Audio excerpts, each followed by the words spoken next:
All right, we are live on all platforms, everyone. We are going to have Dean Thornton from Swansea City, first team goalkeeper coach, on in about 10 minutes or so. Right now, shout out to all you guys watching us on the Union Sports Pro GK Academy, inside the 18, all that fun stuff. Any questions or comments, put them in the comments section, as you see from the little thing right here. This is going to be a great episode, guys. Keep sharing this out with the goalkeeping community. I'm just going to keep setting up. See you guys in a few.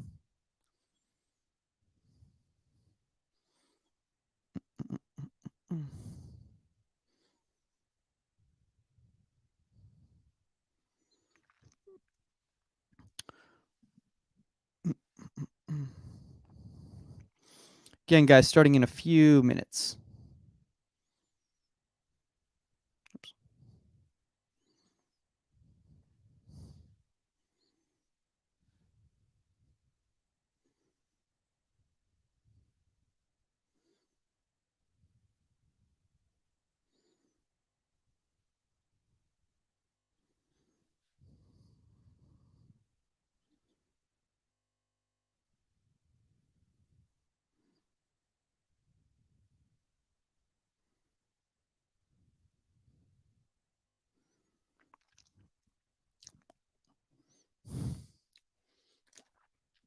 Again, guys, starting 8:30 a.m. Pacific time. That is 5:30 p.m. GMT. Shout out to all you guys. Please keep sharing this out, guys. Like I said, we're starting in about 10 minutes.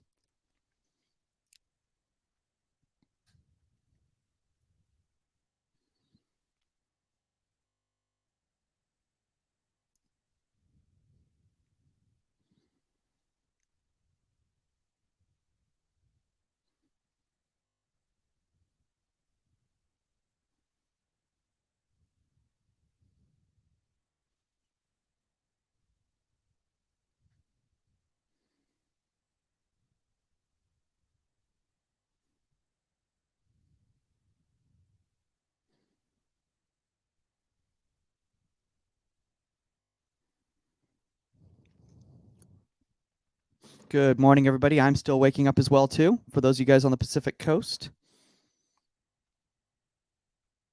So I'm in the same boat as you guys, but when we have somebody like Dean Thornton on, we gotta make accommodations, right?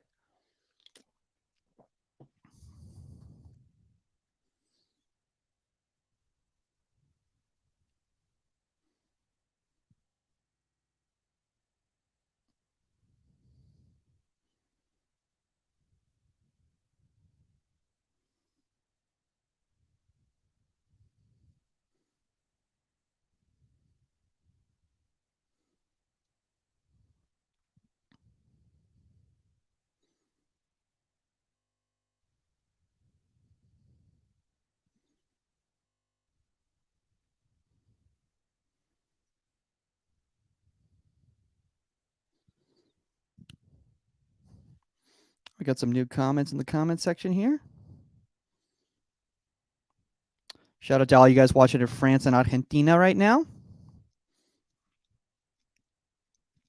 Again, guys, we're going to be starting in a few minutes. Keep putting those questions and comments in the comment section, guys. Share this out with the goalkeeping community.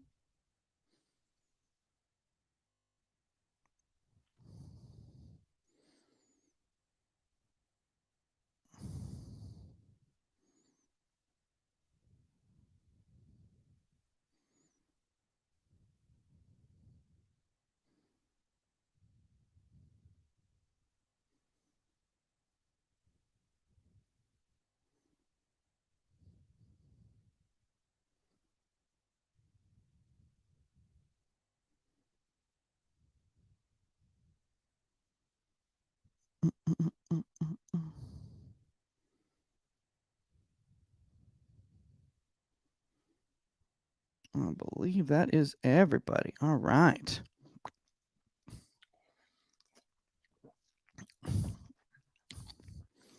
See if I can make this work.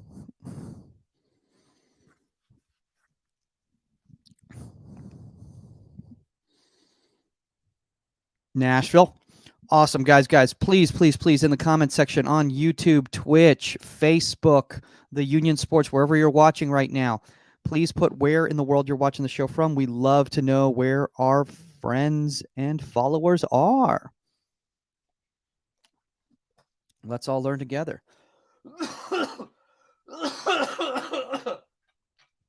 Mm.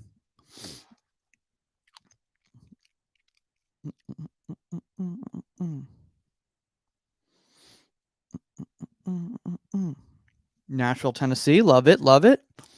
So far, Argentina, France, Nashville, Tennessee. Any other takers?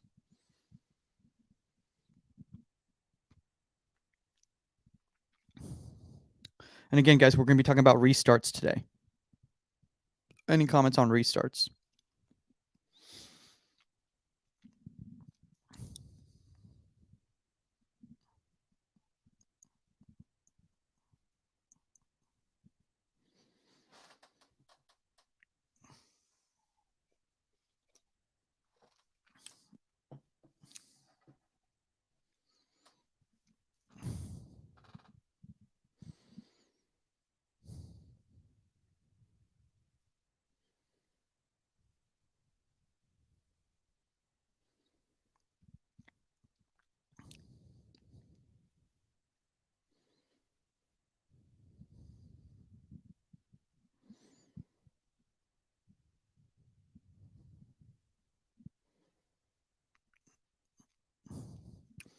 Again, guys, starting in a few minutes right here. So any questions or comments for Dean Thornton from Swansea City, put them in the comment section on all the different platforms that you're watching on right now.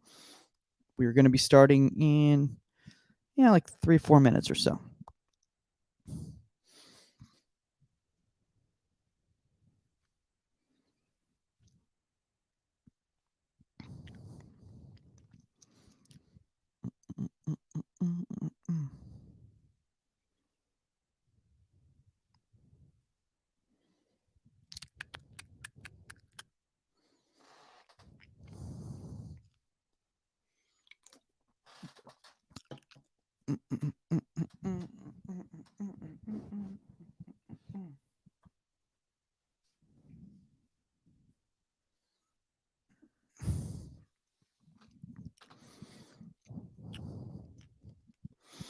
While we're waiting, guys, anybody have any thoughts on restarts? Would love your thoughts. Goal kicks, restarts, throw-ins, all of that.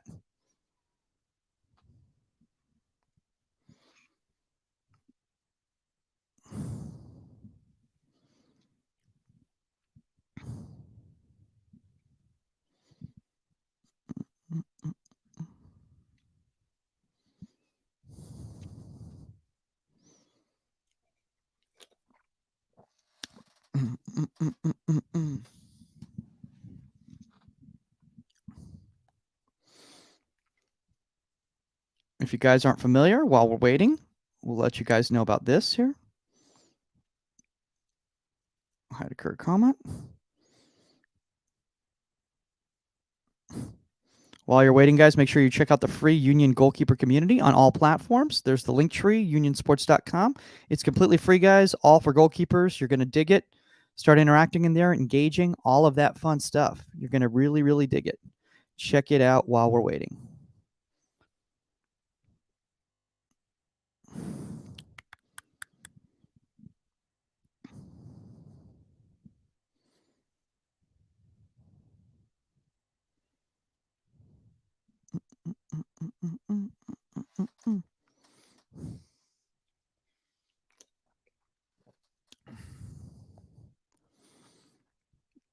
All right.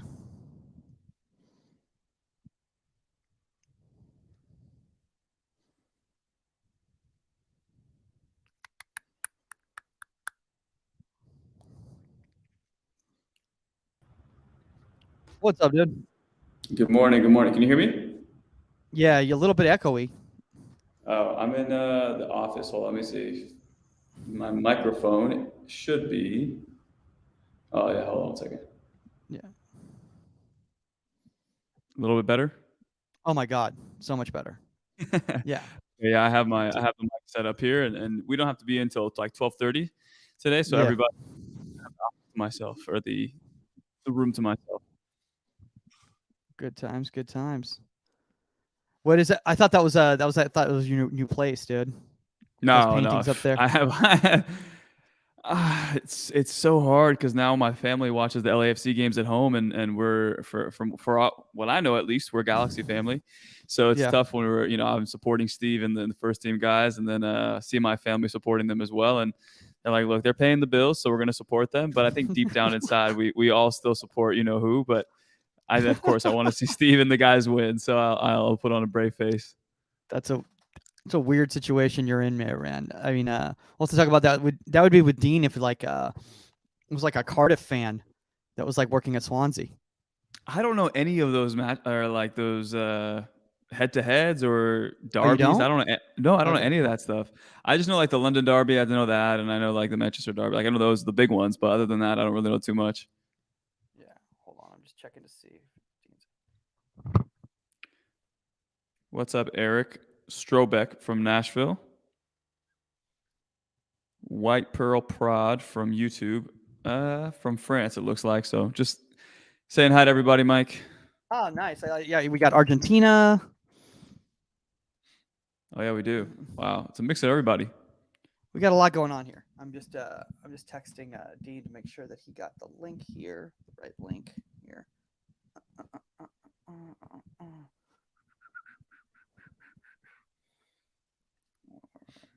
Copy. Oops. I think anybody who is watching, we have a few people here now. We like when you guys ask questions. I think that's the definitely, the definitely. Yeah. That's the whole So fun part of live. 100%. So I mean, Yeah. at the end of the day, we have our Mike has the rundowns, and we have our hitting topics that we want to hit. But if you guys have any questions, whether it's on topic, off topic, we'll definitely try to work it into the show. So don't hesitate to ask. Yeah, I hope I got the time difference right. I thought it was a 5:30 p.m. GMT is 8:30 a.m. our time. I'm pretty sure that was right. I hope I didn't get that wrong. And like 5:30 p.m. is like 9:30 or something like that. Oh so, no. Okay. Yeah. I mean, is he is he responding or no? Not yet, but it's only 8:32. So hopefully it's a simple matter of like finishing up dinner or driving in the car or something like that. So I'm just I'm gonna Daniel make Lewis sure. says it's 4:30 p.m. here in Wales. Oh God, then God damn it, I got the time wrong. I meant 4:30. Oh God, I put the time wrong. Oh no. This is the COVID situation, man. I've been all over the place this week. Oh geez. Oh God. I mean, while people are on here, we can. Yeah, you're an hour. I get. Yeah. I mean, we can answer some questions, I guess, just to pass some of the time here, and then so it's not like a wasted 20, 30 minutes here. We can get Dean on in a little bit. Yeah. Okay. Let me just try to do this right now. Oh, sorry. Thought Wales was. Sorry, Jesse. Jesse just said, glad to see Omar back. He's been big timing you guys recently, huh? Jesse, it's Ramadan. I'm fasting. We're in season. We got some midweek games here. We play the Galaxy this weekend, so it's going to be a great, again, one of those Classico El Tráfico games. So even though we're a Vegas team, we are at LAFC, so it'll be a nice, hopefully a nice crowd. We'll see. Are you available? Eric, go for it. If you guys, honestly, any questions you guys have, literally throw it out there, and we'll try and fill the air here. And yeah, we got the time wrong. Like I got the time wrong. I'm so sorry. So sorry about that, guys. Omar's been filling a lot of shoes lately, and we were trying to get him on the show today, and so that's the problem. We're an hour early. Good. I really screwed up. Eric, really so Eric's asking, where am I now? What's new? So as you can see in the background, there's some LAFC photos. So we have a partnership, Las Vegas Lights, which is in the second tier here in the US. And we are essentially like the second team for LAFC. So LAFC will send down their players to us, and vice versa. We'll send players up. We have academy kids as well joining our team. And so yeah, it's my second year here. Steve, who was with us last year as our head coach, moved into the first team, and they won their Open Cup game yesterday, so they're doing extremely well. They're in first place. We have, I think, 12 points out of 20, possible 21 with the second team. So far it's been good, and my role's expanding. So I'm doing goalkeeping stuff, obviously, but also, match reports, scouting reports, team analysis, individual videos of the players. So I feel, for me at least, I'm growing as a coach. trying to do more things than just goalkeeping and pigeonhole myself there. But yeah, everything's great for me. Nothing really new. Just working here and just loving every day. It's been tough, but Ramadan is 11 more days and I'm free. So well, you and Kyrie Irving, both of you guys can eat a banana. So he yeah, had to have some fruit. He had to have some fruit. He had to have some fruit. I guess it was like at halftime. Was it yesterday of the game, the Brooklyn Nets Celtics game? Did you see that? Yeah, I'm sure it was. Yeah, it's probably around that same time that you break our fast. Yeah. So you and Kyrie, peas in a pod.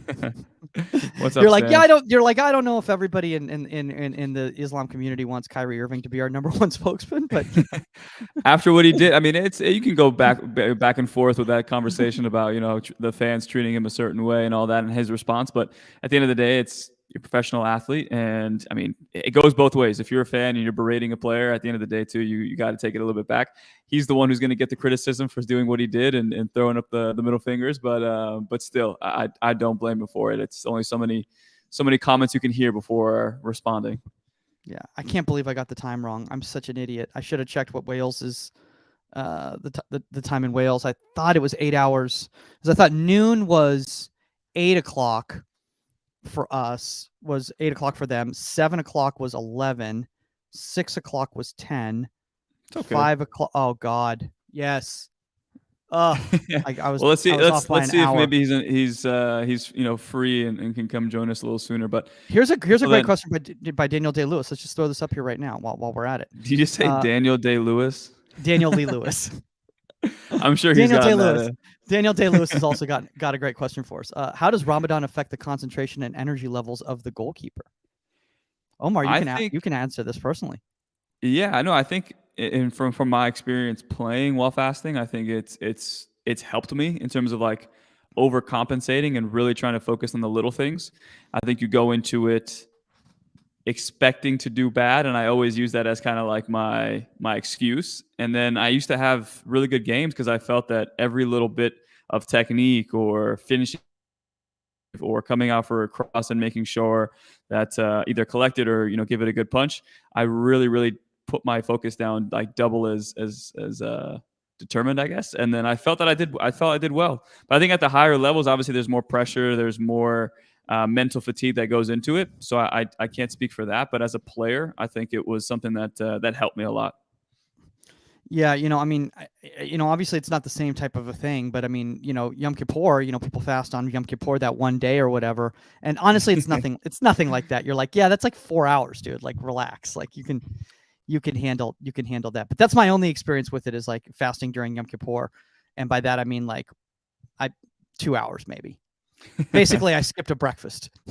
Hey, you know what? Give yourself credit, though. That's definitely not the easiest thing to do, but one day out of the year is not too bad. But I mean, we have, for example, here at LAFC, we've even some of the players in the second team as well, their outputs, I think, if you look at like statistically, have not been as high during Ramadan. I think they, let's say they have a 40-inch vertical and then it's like a 35 or 36. There's just, a little bit of a drop off.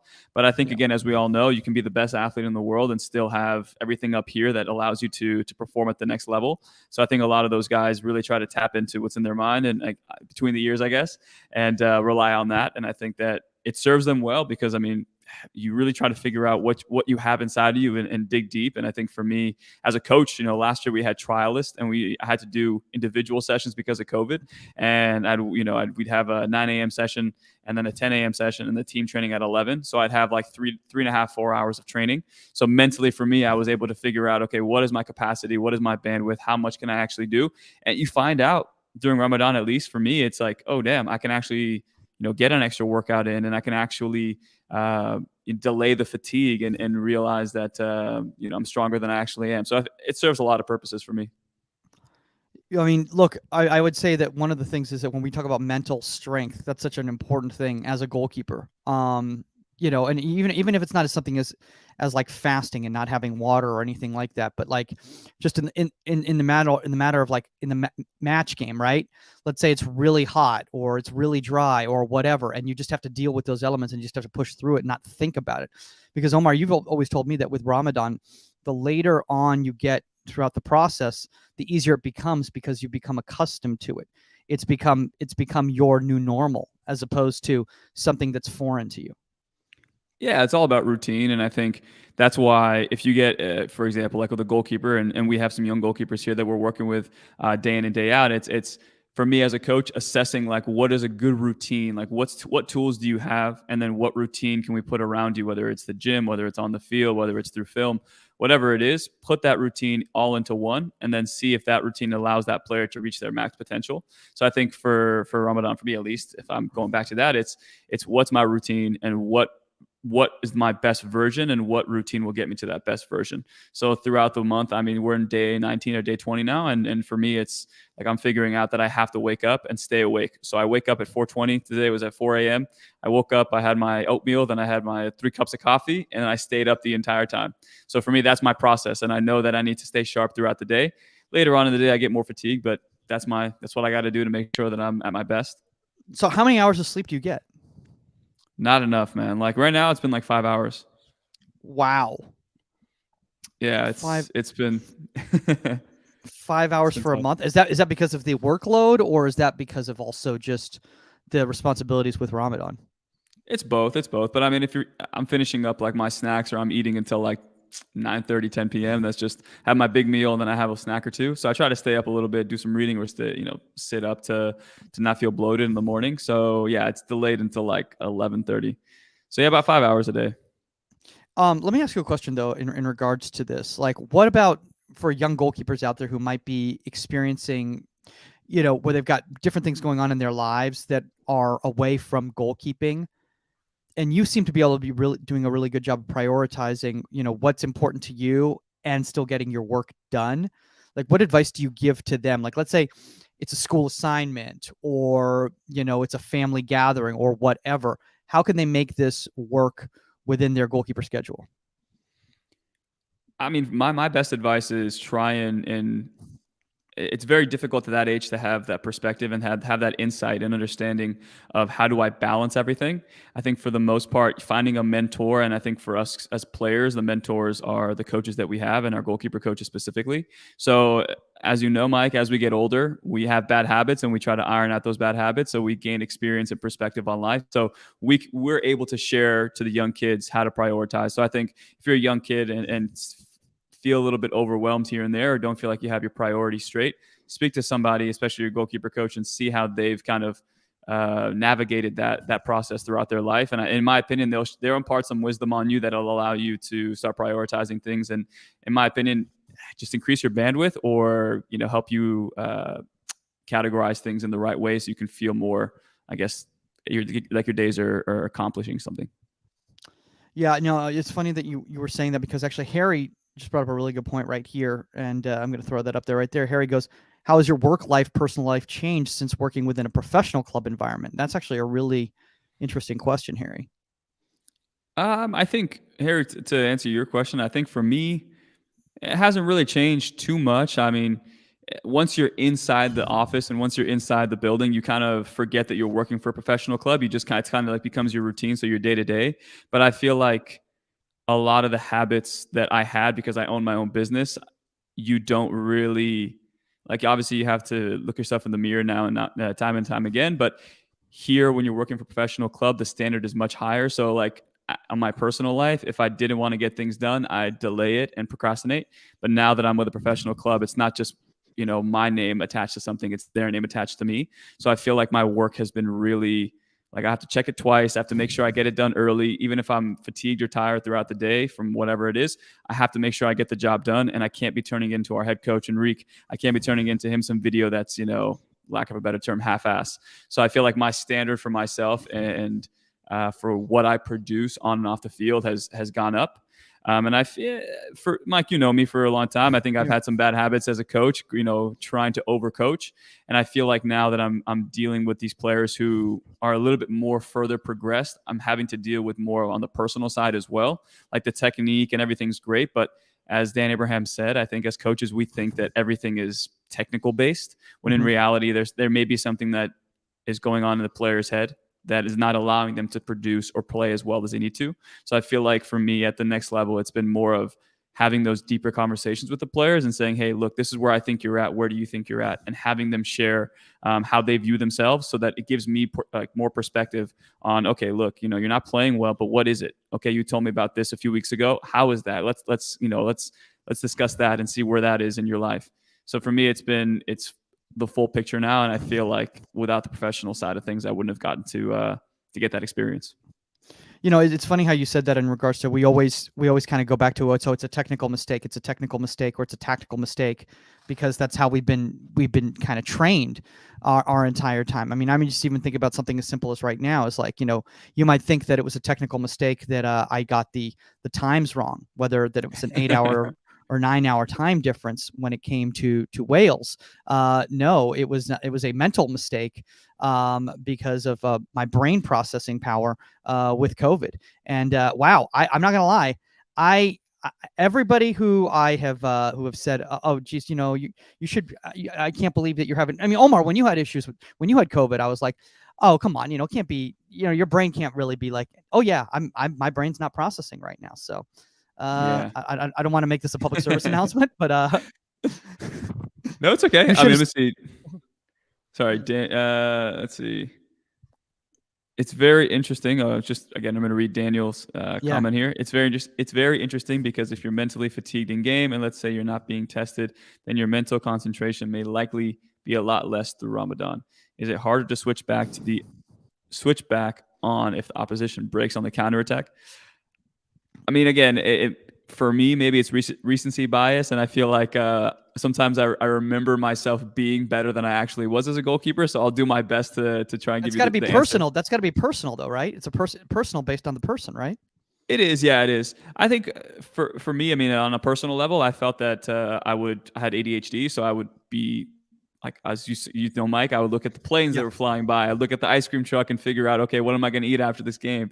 So for me, it was always trying to figure out how. Especially during Ramadan, you were thinking that. Oh, for sure. But it's like the communication side for me was like, that's how I stay engaged. So I think for me, it was just staying engaged through communication. And because that engagement came from the communication, I felt like I was always locked into the game. So on counterattacks, I didn't really have to switch back on. It was kind of there. But again, that's me remembering. I'm sure if in the moment, there are moments where you kind of zone out a little bit, or you're thinking about the snack you're going to eat, or is it time to break your fast? But I think if you have good habits prior to Ramadan and you're somebody who stays engaged, it shouldn't be an issue on counterattacks, such like that. Chicago Goalkeeper says 100. So shout out to Chicago Goalkeepers. By the way, guys, if you put questions in the comment section, please tell us where in the world you're watching the show from. We always love to hear. So if you put like, hi, I'm Harry, I'm from Edinburgh, Scotland. We always love to know that information. It's funny. You know what I feel like we're doing right now, Omar? The pre-show. We're doing the pre-show until the show starts. Like when they've got like the big matchup going, like it's an FA Cup final. And we're just doing like the pregame right now. So Omar, what are you expecting from this big introduction to Dean Thornton from Swansea City? What are you expecting? I know. I mean, I've been following Dean on social media now for a few months, and I mean on YouTube he's starting to post a lot more of his sessions. There was I think Swansea actually mic'd him up, so I think that was really good to hear his coaching points. And again, if you watch some of the content that he posts as well, I wish they mic'd him up more. But you could see a lot of the stuff is in the bubble. And to answer, I think it was maybe Harry's question from earlier, I'm realizing now at the next level how important scouting is, where understanding who you're bringing in and what attributes they have goes a long way in realizing what your sessions are going to look like. Because, we've had moments where we've had trialists in and we've had them for a week or two, and I'm realizing like, oh, damn, okay, there's a lot of things that are missing here that I need to really work on. And it takes away from, I guess, the game realistic scenarios. You can train the game realistic stuff, but there's still a lot of technical stuff that I need to work on in isolation. But when you recruit the players and you know specifically what they're going to bring to the table, as we'll see with Swansea's, restarts and goal kicks and the players and the goalkeepers of caliber with their feet they need to have, those are the things that I've noticed at the next level too, is when you bring these guys in, you got to know their strong suits, and if their weak suits are things that like are going to affect the team or the style of play that the team wants to play, then maybe we skip out on those guys so that I don't have to be working on that on a day-to-day basis. But if there's little things that I feel like, oh, okay, that's a minor issue, I can figure those things out on restart days or loading days. Those are things that I could really work on. Then for me, I feel like that is doing my due diligence with the player and realizing, okay, they'll fit the system. I don't really have to be fighting an uphill battle here. I think one thing that you brought up right there in regards to understanding their strengths and weaknesses, I think that's something that a lot of young coaches out there, when you're working even at a youth club level, is you need to recognize that, and you need to get information from, let's say, because this happens at the youth level all the time, Omar, and you know this. 7 kids get brought over, U9, U10, and they say, hey, here's some kids that want to be goalkeepers or whatever, and no information given on these kids whatsoever. So you really don't know where to start with these kids, because they're all over the place. I think coaches need to do a better job of talking to the goalkeeping department and saying, tomorrow we've got these 8 kids from U9s, 10s, 11s that are going to be coming down. Some of them have some foundational understanding of goalkeeping. Some of them have no understanding whatsoever. This is what we'd like you to do with them so that we have at least a bit of an understanding. I feel like it's just still too much used as a recreational device at the youth levels. It's tough, Mike. No, it does. I think it's tough too, because I think the like people who run these clubs, they don't really care about goalkeeping, and we know that for a fact. They'd rather produce the field players. That's more in their wheelhouse. I think not many goalkeepers that I know, at least, are managing the clubs around my area, so they don't really have that perspective of what needs to get done. And be honest too, there's coaches out there who have their own personal life, have their own kids. So like the last thing they're going to be doing is and for the pay that they're getting, the compensation they're getting, of course, it doesn't validate expanding their bandwidth to make these things happen. And I'll just say it for me, like the club that I was working with, Santa Anita, this is when I was like 24. They were just like, hey, you have the 18, here's 20 keepers, like 15 keepers, figure it out. So it's like, at the end of the day, it's like I can have a conversation with the guy who's running the club. Is it OC, Mike? What's it called? The club that you worked with briefly? No, it's called like the club director. What's it, like the DOC? The DOC. So yeah, if you give like a DOC, and the last, they don't care. So that, to answer your question, yes, I agree. But it's like, in the reality of where the world is, a lot of people have so many things on their plate, and the last thing they're going to do in terms of just get that done is to speak to the DOC and get that to happen. I agree with you, but reality, it's a lot more difficult than it sounds. By the way, I brought up the term DOC to a DOC recently, and they were very offended. They said, "Oh, we don't use that term anymore. That's an antiquated term, So, oh, wow. Yeah. So I forgot what they told me what the term was. Oh, here you go. You got the one from Harry right there. All right, he's eager for some advice. He's currently in London, but he's moving to Long Island next month to work with the Rough Riders, Long Island Rough Riders, historical club, to work with all age groups and genders. Any advice in coaching in a different culture?" Ooh, all right. I can take this one as somebody who's worked in a bunch of different environments and everything like that. Harry, stick to your principles. Be open to learning something different, not just from a goalkeeping standpoint, but from a cultural standpoint. Everyone's got something that they can bring to the table. And honestly, goalkeeping is goalkeeping, regardless of where you go in the world. I personally have found that if you can find a common ground, even when I've taken license courses with people from different cultures and backgrounds, eventually we all kind of recognize that there were certain things that we all agreed on. We're not going to agree on everything, because there's going to be different perspectives and points of view on how to teach the position, on how to design sessions, all of that. But recognize that everyone's there for the same reasons, is to improve goalkeeping. I think you're going to do great there. I think one of the things that you're going to notice in Long Island is you're going to have a bunch of goalkeepers that come from different cultural backgrounds, not just from the United States, but also from around the world. A lot of kids that have been brought up in different environments at home, and maybe at different youth clubs before they went to Long Island. And again, I think you're going to learn a lot from it. It's going to be really cool for you. Yeah, I agree you want to too. add to that, Omar? in my opinion too, there's a lot of English influence over here in terms of like the goalkeeper coaches, and for me at least, Phil Whedon, Paul Rogers, Jason Grubb, like those kind of guys. Like I've learned a lot from them and their understanding the position. So I think to Mike's point, don't change your principles. Obviously, come in and be flexible, be open to seeing new types of goalkeeping, whether that's a novice goalkeeper or somebody who's set in their ways, who's 18, 19 years old, who sees the game a little bit differently than you. I think stick to your guns, but at the same time, be open to receiving new information and be open to seeing how other people get the job done in terms of their technical or their tactical understanding of the position. And then from there, I think your understanding of the position will continue to grow as well, because now you'll probably see that goalkeeper 2 or 3 times over in different personalities, and you'll be able to coach those goalkeepers a little bit better. So it'll be fun for you. And as Mike said, you're going to do a great job, and everyone's there for the same reason, is to get better and because I love goalkeeping. So, yeah. I'm going to put this up right here. This is actually an interesting one right here. I think there's a little bit of a language translation issue here, so I'm going to try to figure this one out. I apologize. I cannot pronounce the name of the YouTube handle right here, but I will go with hello, I'm Konstantin from Bulgaria. Today, the coach talked to me lately, which came as a surprise for me because I felt like I was doing great in the last couple of months. How can I deal with this situation? So to paraphrase, I think it's when you feel like you've been in a certain level, Omar, and the coach comes and approaches you and it's a different point of view than what you were experiencing yourself. How can you deal with that situation? I think there's a lot of good things that can come out of this. Yeah, I think to the point of you probably felt that you were doing a lot better in training, or to help you separate yourself from maybe the other goalkeeper. And that's what I think that's the vibe that I'm getting here, Mike, from the question. So I think, it's okay. He told you or she told you what their perception of you in the last few weeks has been. It may not align with what you saw in yourself. You may have thought you've done a lot better. You created separation between you and the number 2, or between you and the number 1.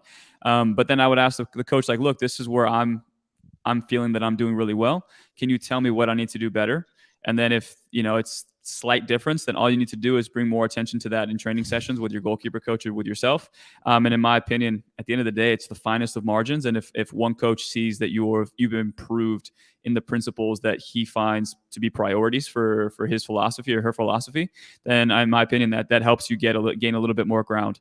So I would do that is follow up with them and say, hey, look, we had a good conversation and this is where I see myself, but please tell me what I can do better from your eyes and from the lens that will allow me to compete at a higher level. Yeah. So I just got a message from Dean, and he says, "Hi guys, just seen this message. Are we not on for 5:30? I can do later or tomorrow." I'm just going to tell him I got the time wrong. We've been live since 4:30. Hop on whenever you're available. Perfect. So that's what I'm going to do. I saw this message from Tukin. I think let's see. We all love working with our goalkeepers, and the link we make is greater than the one they make with the DT. Will it be because we are a different race? Work is not negotiated. It could be lost in translation. I think it's a language translation thing. I think what he's trying to refer to is because we are all different than the outfield players, and the work doesn't it's not a parallel thing. It's an apples and oranges type of situation. There's a lot of empathy, I feel, too, and the coaches will ask me, like, for example, we had a situation here early in the season where we did like an up and in situation where the goalkeeper had a goal kick, pushed everybody up, and then last second the left back like dropped into a pocket where everyone had shifted to the right. He dropped into a pocket on the left side, and I think for me, I was like, okay, the left back showed a little bit too late. So why would he play that ball? And I've been told as a goalkeeper as well, if you're pushing everybody to one side, do not play the opposite side because it could be a counterattack. So for me, the empathy and the way I saw that game was very similar and aligned to the way the goalkeeper was explaining it to me. And then in the office, the head coach was just like, I completely disagree. There's an advantage for us to play the left back. Even though he dropped off last minute, the goalkeeper didn't even look to play that ball. You need to make sure he sees that pass. And I was like, but I disagree. We've been told our whole lives to not play the side that nobody's on because of a counterattack or potentially, being offset. And he was like, no, you need to tell him that he needs to play that ball. So it was just like I have empathy and sympathy for the goalkeeper, because I'm like, I would never play that ball, and the way I coach things, I would never play that ball. But then again, you have the head coach who comes down and says, no, I want you to play that ball, and I don't care what you say, it needs to get done. So it's then funny. it's like No, I was just going to say, Omar, it's funny that you say that, though, because I'm just thinking about just a lot of players that they go into different environments and they're being told completely different things from the standpoint of how they want to play. I mean, I'll take the situation as like, and we'll talk to Dean Thornton about this, because obviously he's had goalkeepers go on loan from Swansea, but you'll go into a different environment and they're like, well, we want you to do this, even though that's what they want you to do over there. And so now, especially with young kids, like high school, club, ODP, national team, all of that, they're like, their heads are spinning because they don't know what to do. And then they all of a sudden, that it's paralysis by analysis type of thing in that situation. They're like overthinking as opposed to just being instinctive. For sure. I think that's the word right there, just adaptive. And I think the coaches as well need to be very understanding that this player may be coming in from a different culture, different just experience. And we need to be a little bit welcoming and understand we have our principles, but these players have their own set of principles as well. And what is the best way to achieve what we both want is for them to progress and for us to win games. So I think that is just providing them that platform to come in and feel like they're welcome. But then as you kind of gain some ground with them and you gain a little bit more of a personal relationship, then on both sides, I think there's more freedom. But at the beginning, yes, like there should be a little bit of here's what I do, this is what you do, let's work together. And then eventually you progress that. And then I think you can be more honest with each other. Yeah. While we're waiting right here, I think we should probably update people a little bit on what's going on with the Union goalkeeper community. So if you guys are watching this right now, most of you guys already know what the Union goalkeeper community is. It's part of the Union Sports. It's a new social media platform just specifically for goalkeepers. But Union Sports is not just about goalkeepers. It's expanding into all different positions and then eventually other sports. Omar, why don't you kind of give people an update, because they've probably been seeing that the page has been changing a little bit. Yeah, we made first off, for everybody who's downloaded it, we've really appreciated the support, and we've really appreciated you guys sending your feedback. And I think for us, some of the feedback that we had gotten along the early stages of this was that it's great, goalkeeping is awesome, but what is there an app for defenders, or is there an app for strikers, midfielders? And so lately we've been restructuring the app a little bit, reformatting it to offer content for every single position. And we feel as though that's something that we missed off the bat, but we're excited that slowly but surely content is being pushed on there for every single position, and for coaches and players and parents. So we're excited for the new changes, and hopefully in the next week or so, everything will reflect that on the app. And again, we love the feedback. So if you're new to the platform and you haven't seen some things and you want to comment on it, we have a feedback form. So please send us your content. Your feedback, and we'll change the content, and we'll make some stuff some stuff happen on there. Yeah, I want a lot of people out there to know that, because some people have been they've been saying, hey, what is this coaches, players, links, what happened to the forum and everything like that. The forum is still there. It's still the primary place where people are communicating right now. So guys, keep posting in the forum, keep communicating and chatting with each other in the forum, keep sharing this out with your friends. And getting them out there as well too. I want to say this, Omar. I feel like this is going to be one of those, like, how like back in the old days with the DVDs where you had the extended footage, or you had the special features or whatever. So like you got like the Batman, but you also got like the 2 hours of extra footage that was never used, the director's cut. So this is the director's cut of the Inside the 18 episode with Dean Thornton. I want to ask you this, Omar, while we're waiting right here, because this is one of the reasons I love what Dean's doing, and we'll talk about this when we get on the air right there. You talked about this like with me privately yesterday, is about letting goalkeepers play. Like, what did you mean by that? So for people out there who don't know what we mean by that, with regards to the topic today. Or just in general? Just in general, man, because I think that just is a really good motto that I think a lot of young goalkeeper coaches out there need to hear. Let the goalkeepers play. Yeah, I think, again, I always try to answer these questions with my own experience. And I think as soon as I had the ability to detach my ego from the day-to-day stuff with the goalkeepers, or my conversations with them, I felt that allowing them to play with freedom came with me detaching my ego from the results or their performances. So what I mean by that is, like, if my ego's attached to it, is that I'm essentially the narrator. Every single day I'm telling them what to do, how to do it, and they don't have any autonomy. They don't have the ability to think for themselves or play off instinct. So for me, I realize, I'm like, look, as I've seen on social media and different coaches that I respect, they'll post like, it's not about you.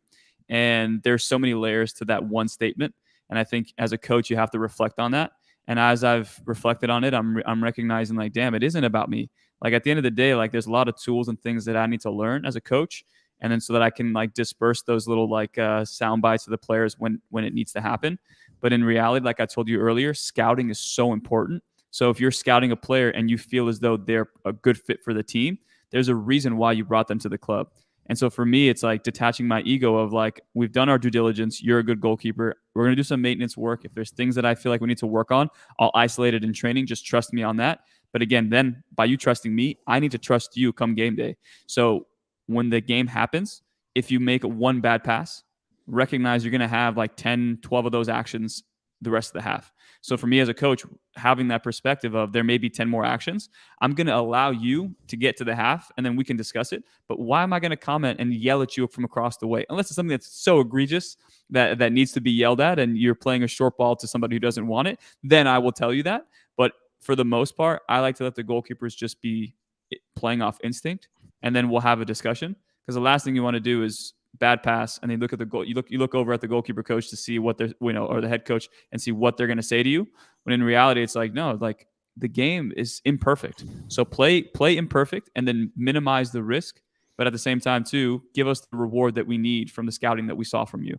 And to get the maximizing of the reward from them, I think, in my opinion, you got to let them play freely. I think you're just bringing up a really good point right there, because I think, look, I mean, there's been a lot of talk, at least on this side of the pond. Well, actually, on the other side of the pond too, because I forgot that player plays for Manchester City. In regards to the Zach Steffen scenario last week and what happened with that pass back and the Mane tackle into the goal, and the big thing that Pep brought up is Zach is playing the way we want to play, and if you're going to play a certain style, you have to be ready and willing to accept that there could be consequences for that. And if you let your goalkeepers play, there's going to be mistakes. Sometimes they're not going to cost you an FA Cup, final. Sometimes it might just be, a simple, corner kick or whatever. But you don't know, and you just have to be willing to deal with that. I mean, I don't know if I think I'm rambling a little bit there, but I think you understand what I'm saying. I know we kind of talked about this. Yeah, I do. But again, there's that level of trust that I just said is the players trust that we're going to put together a program and to get them ready for the weekend games. But at the same time, too, at a certain point, there needs to be that trust as well, where, look, I'm going to allow you to do you, play freely, have a good time out there. There's a reason you're here. Do what you got to do. But at the same time, Mike, at a certain point, that trust it erodes. You need to make sure that if you're given that trust, there's a lot of responsibility, and it comes with your performances. So at a certain point, coaches are like, yeah, I'm giving you the freedom to play, but obviously it's not working. Okay. And in my opinion, I don't know if that's with Zach right now. But hold on. But Omar, let me just put this up, though. Devil's advocate here. There's also something to be said in regards to where you are in the pecking order and the situation that you're in right now. Because the thing is that if Ederson, if he had cleared that ball, no one would say anything. But if, let's say, Zach Steffen clears that ball and it leads to a bad situation where City doesn't have possession of the ball and there's a scoring opportunity that happens because of it, they're all going to be like, oh, because Zach Steffen can't play with his feet the way Ederson does, and he just tried to clear the ball. Ederson would have been able to play it like this and blah, blah, blah. So it's a double-edged sword right there. Absolutely. But I think the conversations between the head coach and the goalkeeper coach, and then how that's funneled to the goalkeeper, we need to tell that goalkeeper, these are your strengths. And then at the same time, too, there's going to be opportunities for you to take risks, but understand what your strengths and weaknesses are, and then what risks you want to take in a game. And in my opinion, again, it's been a few times now with Zach in those situations where I feel like, yes, I mean, we're here doing a podcast. I'm in an office. You're doing there. He's playing at the highest level. So again, this is just like Monday morning, quarterbacking. And we're just like saying what we need to say. But again, I think there's moments where I think Zach should understand, obviously, what the team principles are. But what is he comfortable with and what can he get away with. And I still feel like because he's not playing as much as we would like him to, he hasn't been able to find that momentum or find that rhythm. And that's difficult. That's very, very difficult. So for me, if I was in a situation, which I'm not, but it's like mitigate as much risk as you possibly can while sticking to the team principles. But at the same time, too, there's moments where you got to understand that booting it forward is probably the opposite. Yeah. Okay, let me ask you this then. So to put it in more personal terms right there, and then Eric, we'll get to your question right here. What if a lights player, a backup lights player, did something that was against the principles or the methodology of LAFC, and it didn't go well. And if he, what would happen in that scenario right there? And it doesn't even have to be a goalkeeper; it could be a field player.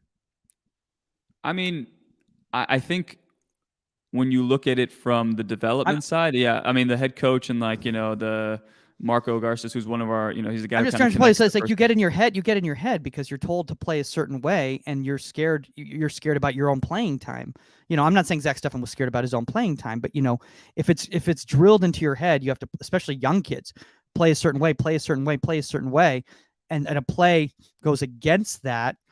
Instinctually, they don't want to do that because they've been told to do it this way because they've been berated not to play that way.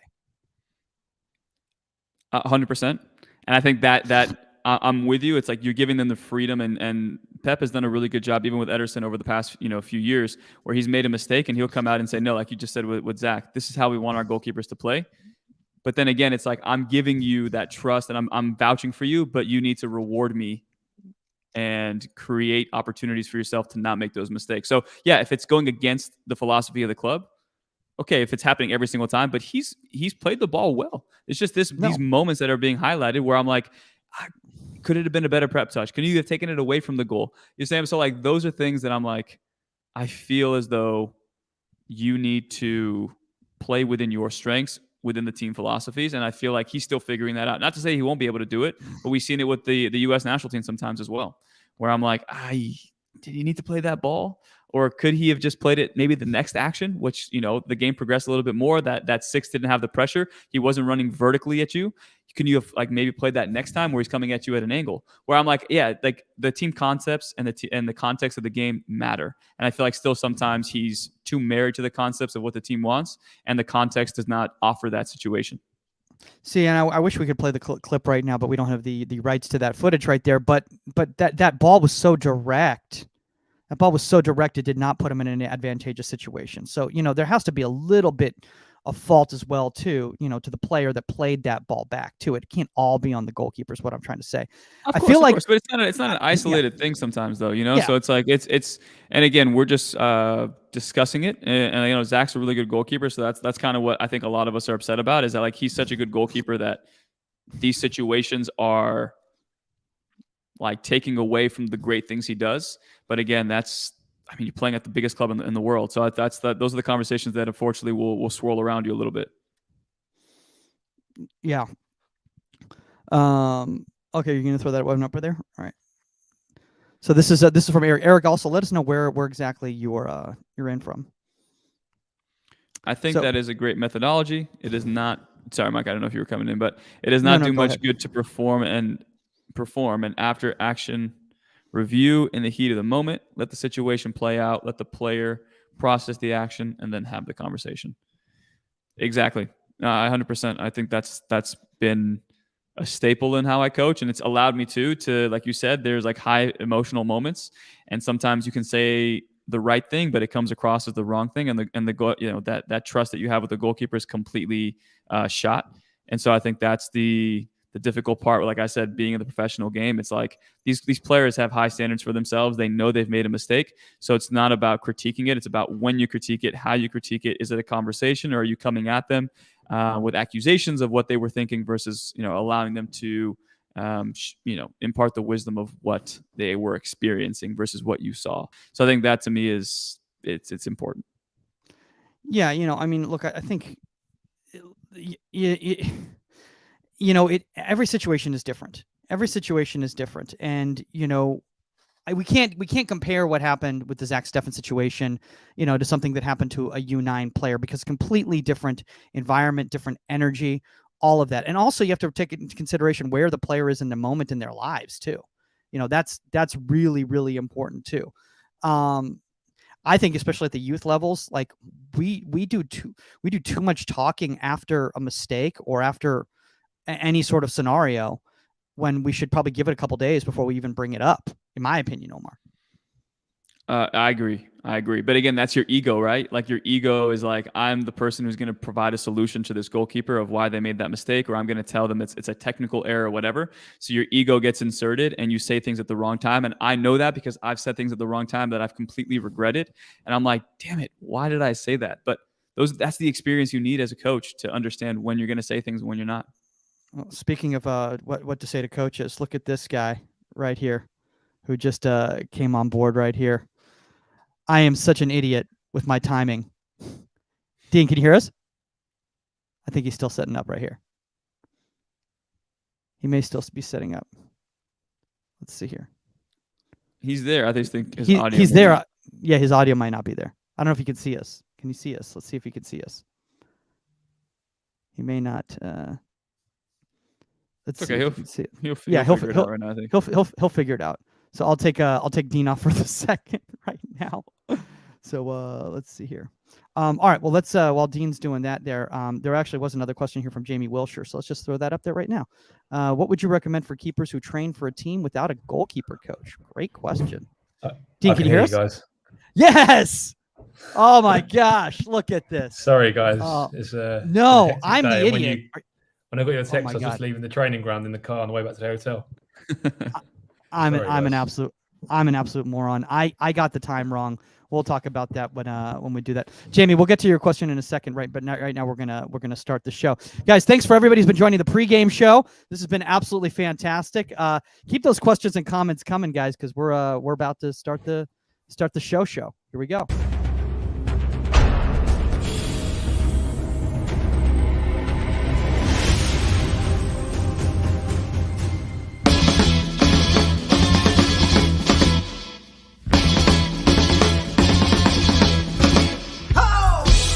Welcome to Inside the 18. I'm Michael Majid, live from Hollywood, California. With me, the one and only Pro GK Academy himself, Omar Zini. And joining us right off the training ground, because I got the times completely wrong, the one and only Dean Thornton from Swansea City FC, first team goalkeeper coach. Dean, I am an idiot. No problem. Don't worry.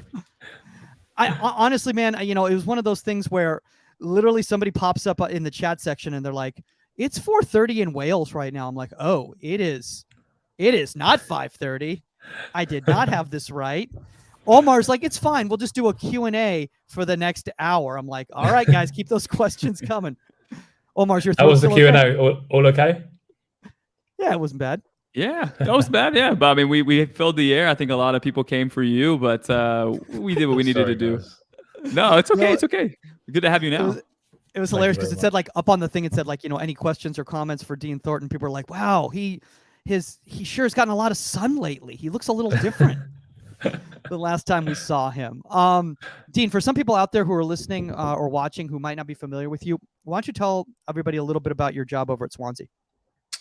Yeah, no worries. So obviously I've been at Swansea now for just over 8 months. They took the manager from MK Dons, who I've worked with in the past and I worked with when I was actually playing. So a number of years ago, they took Russell Martin and myself, another 2 coaches and a sports scientist and an analyst. So we joined Swansea 8 months ago. It's been an up and down start, to be fair. It's been tricky because obviously different philosophies, different methods, different way of playing. Luckily, the club have brought us in because they believe in the way that the manager, Russell Martin, wants to bring to the club. And so far, we've been doing great. We've been on a good run. I think we're unbeaten now in 6 or 7 games. So it's slowly getting there, slowly clicking together. Like anything, and any new management team, it takes time.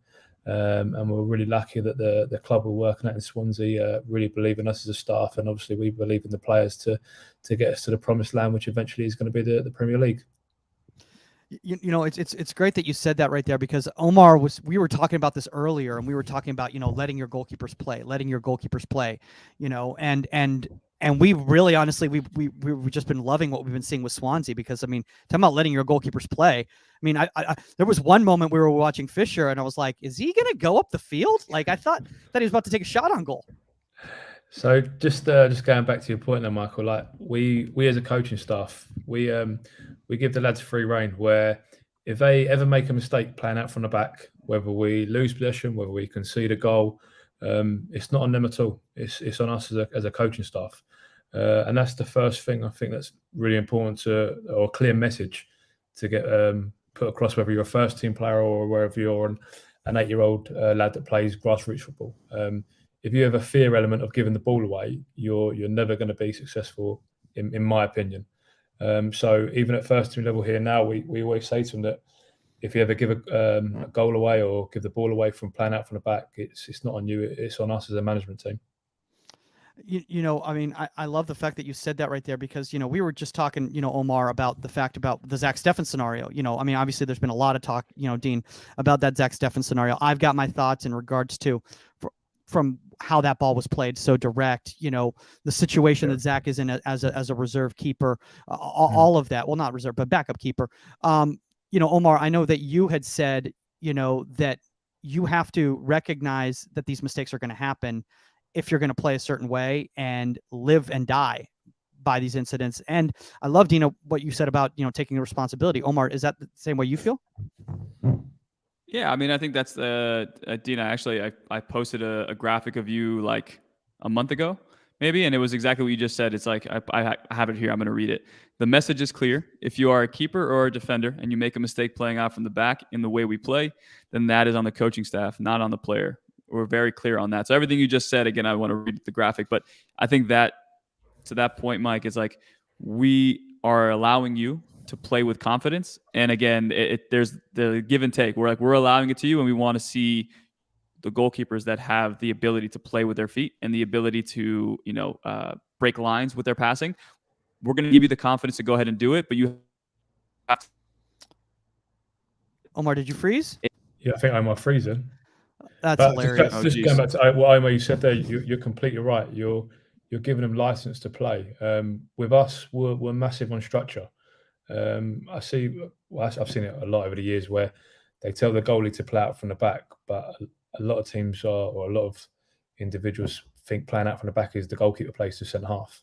With the structure and the team shape, people are in the right positions for different scenarios, whether you're being pressed with a one man, whether you're being pressed by two, or just how the opposition is set up against you anyway, whether they're a low block or they're a mid block, whatever. It's there's a structure. So you have to do the work on the training ground to then put into place on a match day. Now, from Monday to Friday, you could be the best player on the pitch, but when it comes to Saturday, it's completely different because there's 20, 25, 30,000 over at the game. And of course, there's more pressure because there's an opposition there that are willing to trying to beat you at all cost.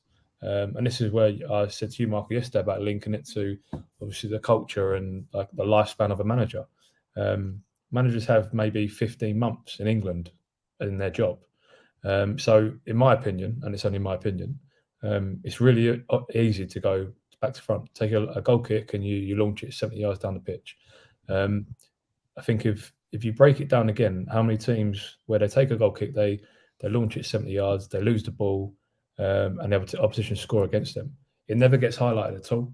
It says, it's unlucky the defender slipped, or what a great goal from the opposition. Where if you give the ball away and it's outside your penalty box, it's seen as a goalkeeper mistake. So this is where we talk about structure as a team at Swansea. I'll be honest, off the top of my head, and I might be mistaken, I don't think we've conceded a goal this season from an error from us playing out from the back. Wow. I can't think of one. And when it happens, and if it happens, it happens. That's the way it is. But the goalkeeper for us is the spare man. So when we talk about playing out from the back, it's all about timing. It's all about distances and how you pass it, the detail of the pass. It's not just play to the centre half and the centre half gets lucky and plays into midfield or he plays into the forward. It's all about structure of us. Like I said to you yesterday, Michael, I don't want to give too many secrets away about how we play because obviously there's still a couple of games to go in the season. So if anyone's listened to this that we come up against, I'm not going to tell them too much. But, I just want to know all the championship managers that are watching inside the 18 right now. You never just know. Like all the, You never Bournemouth's know. like, he's going to give away something right now. Like I'm sure that's what's Fulham doesn't care anymore. They're already promoted. They don't care anymore. That's true. Dean, question for you: do you, if a goalkeeper is not seeing certain passes at halftime, do you guys have like a, the live stream going on the iPad or something like that, and you say, hey, look, this is where I feel like you're missing some of the signs or some of the visual triggers? Yeah, we have live stream during the game. So myself, Matt Gill, and Chris O'Leary, who are obviously the first team coaches. Russell's the manager, obviously at the front of the technical box. We've got an iPad with a live stream. For example, an incident happened on trying to think now, bank holiday Monday. We conceded right at the end, and the gaffer said to me straight away, "Oh, the keeper should come for it." Watched it back on live stream. I said to the gaffer, "I don't believe he can," and I'm lucky that the gaffer I work with trusts me and believes in me. Well, I hope. And he watched the live stream straight away and said, "No, I completely agree with you." So that's where that tool's come in handy for us. But we break it down every training session. We break down every game. We break down whether it's a team meeting or a unit meeting. So, like for example, today I've come back from training this afternoon where I've had an individual goalkeepers meeting with Andy Fisher, who played against Reading Monday. We've had a defenders and goalkeepers meeting that was led by the manager. We've had a wing backs meeting that was led by Matt Gill, and we've had another attacking meeting led by Matt Gill as well. So we'll break it down like you say, Omar. And again, we're just giving that responsibility. I'm not telling them that you should do this or should do that. It's always on the goalie, because obviously the picture changes. Watching the game from the sideline at pitch level, the keepers see different things that we don't. And it's a split second. If it's a split second where the centre forward decides to press, or a split second where we haven't moved in our structure, we don't always see it. So it's just more of a guidance for them. But we typically break the game down the following Monday or Tuesday, whenever we're in. But live stream we do use in certain instances, especially when we're trying to speak to the full official and don't listen to us. I was going to say this right now, by the way, Dean. When Omar said that he quoted you, you're in fantastic company, because the only other quotes I think I've seen Omar post on Pro GK Academy are like Casper Schmeichel, Buffon, Casillas, Dean Thornton. So you're in very privileged.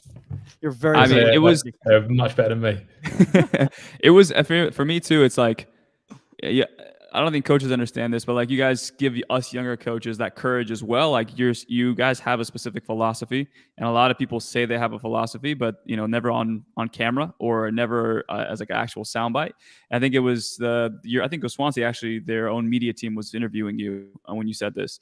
So it was just kind of like, it was nice to actually see somebody at that level stick to their principles, and for better or for worse, you guys understand what your goals are with the team, and you instill that with the players, and just saying it with your chest. And I think that's huge. And for me as well, just realizing like that is something that I want to live by in terms of letting the goalkeepers play off instinct, and seeing that at the next level makes me sure that what I'm saying, it's the right thing to do. But the reason why we do that, Omar, is that, like I said, a management team, especially at Premiership or Championship, they say it's around about 15 months. Now, if you're only going to be in that job for that amount of time, I know the manager's massive on this, and I believe in what the manager says completely, that if you're only going to be there 15 months, why don't you do it your way? Instead of listening to other people, or maybe you should do this, do that, or the crowd are booing because you're passing too much. If you've only got 15 months in that job and you really believe in that style, then you have to stick to it. We've been up against people this year and last year where they say they want to do this, they say they want to play, and then they say, look, I'll be honest, the fear's got to them, and I've had to change. And that's up to them. But if I'm only going to be in that job for 15 months, obviously we want to be in the job a hell of a lot longer. But we'd rather get sacked doing it our way, rather than changing. And in our, we say you turn up to a game and it's a toss for coin if you don't know what you're doing, and the opposition don't know what they're doing, because they think they're going to change for you. So if you've got a philosophy and a style that you really believe is going to get you to the next level and be successful in the game, then you have to stick with it. And there's going to be pain. There's always going to be pain, especially when you start a new process, a new project. I link it to business. How many businesses start on day one with a complete different staff that are in profit? They're not. It takes time. And that's why I think it's madness in the British game right now where people don't get the time that they need. I see yesterday in Scotland, I think it was Sean Maloney has been sacked after 16 weeks. What can you do in 16 weeks? It's incredible. It's not his team. Obviously here we didn't get a pre-season because we come in a week before the season started. So we're really excited about the project that we've got right now because already we've lived it already at MK, and MK are flying now. Hopefully they're going to get promoted this season into the Championship, so we'll see them next season. But we had 3 windows with that team where it took time, and it is painful because it's a start of something new. It's a start of something where players might want to not play the way they want to play. So they're obviously a little bit reluctant to throw everything in right away, which we understand. And we're asking them to play the hardest way possible, where it's play at all costs, and it is tough. You know, one thing, Dean, that I want to bring up before we kind of get into today's topic here is that, you know, when you were chatting about in regards to when you came into Swansea, you said that the supporters, when you first met with the supporters, that they were actually really, for lack of a better term, appreciative of the fact that like you guys are willing to play a certain style, and they were basically encouraging and say, hey, keep playing like that, keep playing like that, keep playing like that. You know, we want to see you keep playing like that, you know, and we're going to be behind you, which is very different than when I think of my, you know, stereotype of, you know, English supporters.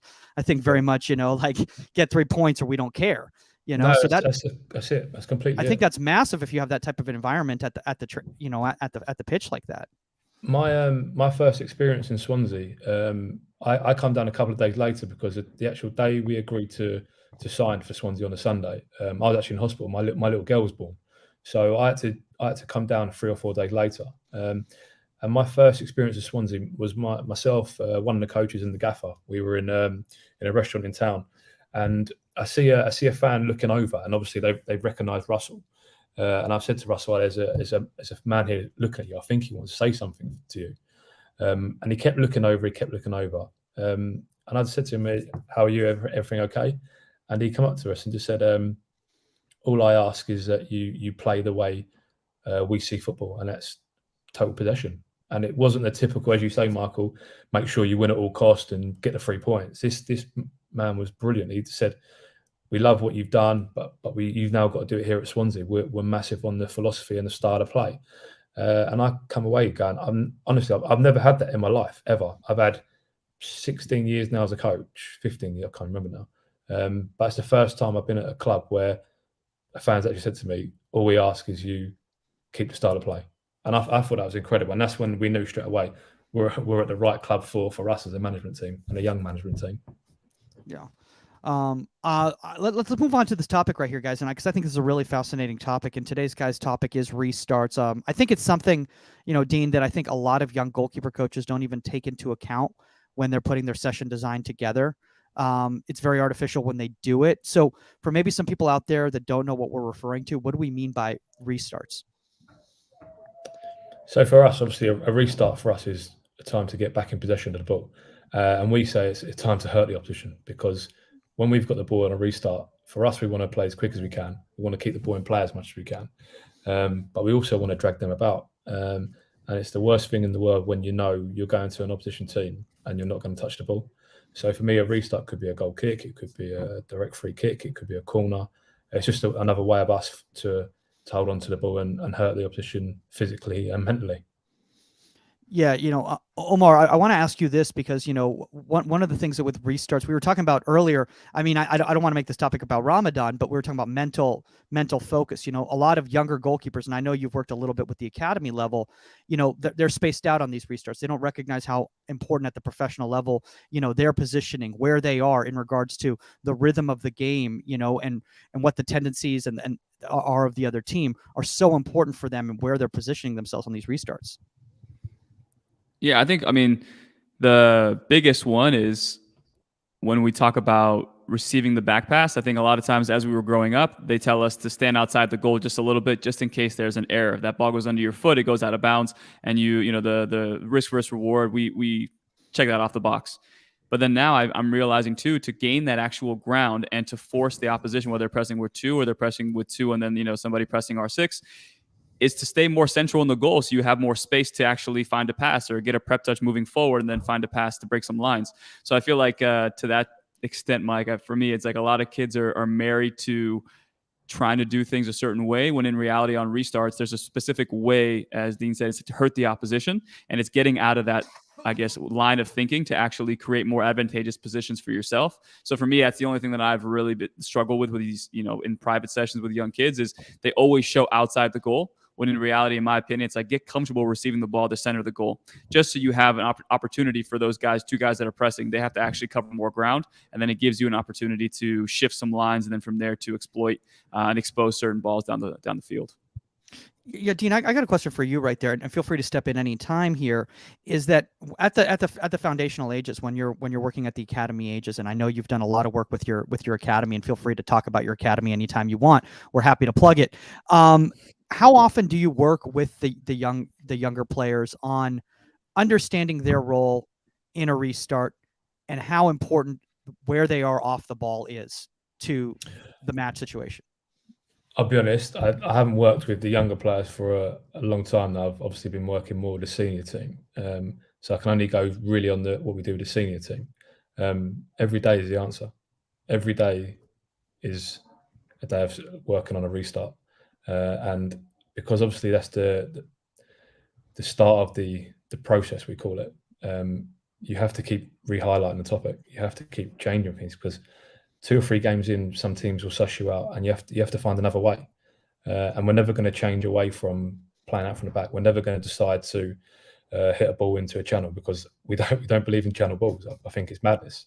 Don't go off topic, but when we talk about channel balls, why do you want your centre forward running facing the corner flag, being nowhere near the middle of the opposition goal? It just makes me laugh. So yeah, linking it to restarts. The answer for us is we do it every day. We'll do a tactical session where we're working on, and again, Omar, it's small details, like you say. It could be from even at working with the championship players, the minor detail of, it's not minor, but it's a detail of just a real soft pass, so that the goalkeeper can bounce it straight away, or the forward who's coming in to receive it can play around the corner straight away. And it's taken for granted, even at top level, where the best players in the world can, of course, they can handle the ball, but when you're not a top player and the smallest details off, the structure can go straight away. So if I link that down to the younger age groups, Michael, for me, it's obviously the ball skills of practicing all the time, whether it's in the playground, whether it's I liked, in my opinion, I liked a goalkeeper that plays for an academy, for example. Say he's a 10-year-old that plays for Chelsea. I would always try to convince them to play out on pitch for their school, out on pitch for if they're good enough to play on pitch for their county, just so they can go through the process of what the outfield players are doing. Because it's okay playing in goal from 7 till you're 35, but you need to understand and recognise what the outfield players do, and vice versa. I'd recommend that the outfield players play and goal at a younger age as well, because they see what you're dealing with. And it's, for me, that's why the best goalkeepers, the people like the Edisons, the Stegens, their brain and their knowledge and the amount that they can take on, and they can make that perfect pass in a split second. That's why they're top, and that's why they're top players in the Premier League or for their country or wherever they are. That's the difference, and it is minor details of just taking care of the ball. Like Omar said, how to receive it, where to receive it. And that's linked to the outfield boys as well. We talk about playing out from the back. A lot of teams will say, right, they get it from one centre half, go to the goalie, and they pass it straight away to the other centre half. But in our opinion, the centre forward hasn't actually moved. So we call it hook. So we wait for the centre forward to come close. So then you either bounce him around them, or you can play through the lines, and you've actually physically moved them. Where I do think at younger age groups, we say playing out from the back, they just pass it for the sake of passing, but the opposition don't get moved. That's the big thing, is having the ball, so to speak, to really drag the centre forward into hook to play around them. And that's the detail you go to. I was just going to say, Dean, and Omar, this is something that we've discussed in regards to the fact is that so many times, especially at the younger levels, and even at the academy levels, at the higher academy levels, the goalkeepers, they're telegraphing these passes, or the backs are telegraphing these passes as opposed to the disguise. And I know I've been watching in regards to some of the footage with the lights and everything like that. Is that you guys are trying to do a really good job of making sure that there's a purpose for every pass, every touch that is made by the goalkeeper. Yeah, a few things. I think 2 things I want to cover there is one, Dean, your point is right on point. I think at the younger ages, a lot of these kids, because they've seen Ederson hit that final pass, they don't really pay attention. As long as it aesthetically, if it optics right, if it looks good and that ball gets played in, they'd hit it in isolation. So they put the ball down, and in practice, if it's floated, they try to get it to the person's chest. If it's driven, they at a young age see those 2 passes being the exact same. When in reality, in a game, if you're on the move or receiving a back pass and you're taking it into space, how you play that ball to the wing back or to let's say an 8 who starts a little bit wider, how you play that ball to them is everything. So if you have a situation where you're trying to keep possession of the ball and you have a left wing back for the other team defensively covering the half space, is that ball better for you to play, in the front foot of your wing back or to the back foot so we can keep possession? And that's something we've been discussing as well. Is like sometimes playing that back foot where you kind of play it, it's landing at their foot as they receive it on the touchline. So then that guy is frozen, the wing back for the opposing team defensively, who's covering that half space, is stuck. So then doing that, and then now we've already broken 2 or 3 lines. When in reality, there are sometimes guys who float these balls up, and by the time they float it, even if you play the back foot, it's so delayed and you're slowing the whole game down. Yeah, it looked great aesthetically. It looked great. Everyone's going to applaud you because it's a completed pass. But did you, like you said, did you really move the opposition? Did you threaten the opposition? Did you make anything happen? And I think that is, we talk about going from level to level to level, is the finest margins. And I think that tactical understanding and putting into practice those actual principles. So technically, you're making the right decision, not just making the right pass, but the actual right decision of which foot to play. Is this ball going to be a lofted ball so the guy can flick it on? It's just all those things that really come down to it. And I think at the next level, because you're playing in rondos, because you're a part of like team stuff at a young age, you're able to see those passes and you're able to see tendencies and actual pictures that continue to appear throughout the match. Just going on that point, Omar, you're bang on, mate. When you, and I can only go through my experiences. When we talk about goalkeepers playing, when the outfield coaches say no, they can't join in rondos, no, they can't join in a passing practice, no, they can't join in boxes. My question is always, well, why? Oh, because the session will break up. Okay, but in a game you want the goalkeeper to play, but you're not going to let them join in the outfield practice because you're frightened about your session. It's not your session. It's the players' sessions. And if you're wanting someone to implement a practice design into a game, then they have to live it. They can't just turn up on a Saturday or a Tuesday or whenever the game is and just do it. And with the greatest respect to goalkeeping, going back years ago, there probably was a reason why you end up being a goalkeeper. One, because I chose to. I didn't want to run. That was my reason. I hated running. But 2, you might not have been good enough on pitch, and that's fine. I can work with that. No problem at all. But it's when a goalkeeper has a misplaced pass. It's come on, like no, you've not put that goalkeeper in a passing practice. So the only time you might get to actually play, and remember, we work in smaller groups, and we have smaller areas. We don't get a whole pitch. We might have 10 goalies, especially at academy level. You might have 10 goalkeepers in an 18-yard box, and the youngest goalkeeper could be 8, and the oldest goalkeeper could be 15. It's tough, and I don't think people appreciate what goalkeeper coaching actually goes through. And you've got to going back to that 10 keepers in an 18-yard box. You've got different size footballs. So how do you want us to really work on playing out from the back, and when you're working with an 8-year-old and a 15-year-old in the same session? So my argument always is, no problem. You want your goalkeepers to play out from the back, they have to join in with the outfield players. And that's how they get that confidence from working with them, and they get them relationships with the players. Yeah, I've got a question for you, Dean. Real quickly, right here. When for some young goalkeepers out there listening, what triggers and cues should they be looking for specifically in restarts that are going to determine how their actions are going to be? So with the younger goalkeepers, triggers and cues for me is giving them the ownership to go and freely do it. I don't want to go through like how and why they should be doing it, but I would say to the younger goalkeepers, please play free as much as you can. Don't listen to your dad shouting behind goal. Play what you think's right, and if it's not right, don't worry. No, you're not gonna. Nothing's gonna. You might lose the game. No, okay, you've lost the game. No problem. You work on it the week after. And this is what we said earlier, Michael, with about linking it to the culture. The British culture is definitely triggers and cues. So I see Bravo make a mistake with a restart playing out from the back for Man City. Aaron Ramsdale the same day was on loan, I think, at Chesterfield. He might have been 17, 18. And he got caught playing out from the back. And Sky Sports over here highlighted this young British goalkeeper and absolutely battered him all day. Calado Bravo had nothing. And luckily, I've got someone I know works for Sky Sports. And I said, look, why are you hammering a young British goalkeeper? He's 17 and he's playing in Football League. And they said to me, oh, is this what the Sky Sports want? And I'm thinking, how are we meant to improve then if they're targeting young British players that are trying to earn their way in the Football League, Premier League, and they're getting battered for doing the same thing that an experienced pro's done, but because he's from Spain or Portugal or wherever, it's not been highlighted. So with trigger and restarts for younger age groups, obviously, I'm not sure how it works in the States, Michael, but with the younger age groups, from I think it goes to about under 10s, the opposition have to start behind the halfway line at grassroots level here. Yeah. So obviously they've got a license, and I think that's brilliant because I remember when I played, you're a 9-year-old, you can't do an Edison and turn them 70 yards, and many of them do. And the opposition just put a centre forward right in front of the 18-yard box. And you're thinking, hang on, like, this kid's 9 and he can't even reach the 18-yard box. Like, you've got to give him time to develop. So from the FA's point of view, I think they've done brilliant with that, where they have to drop and they have to, and I love it because it gives them a freedom and it gives them a chance to learn.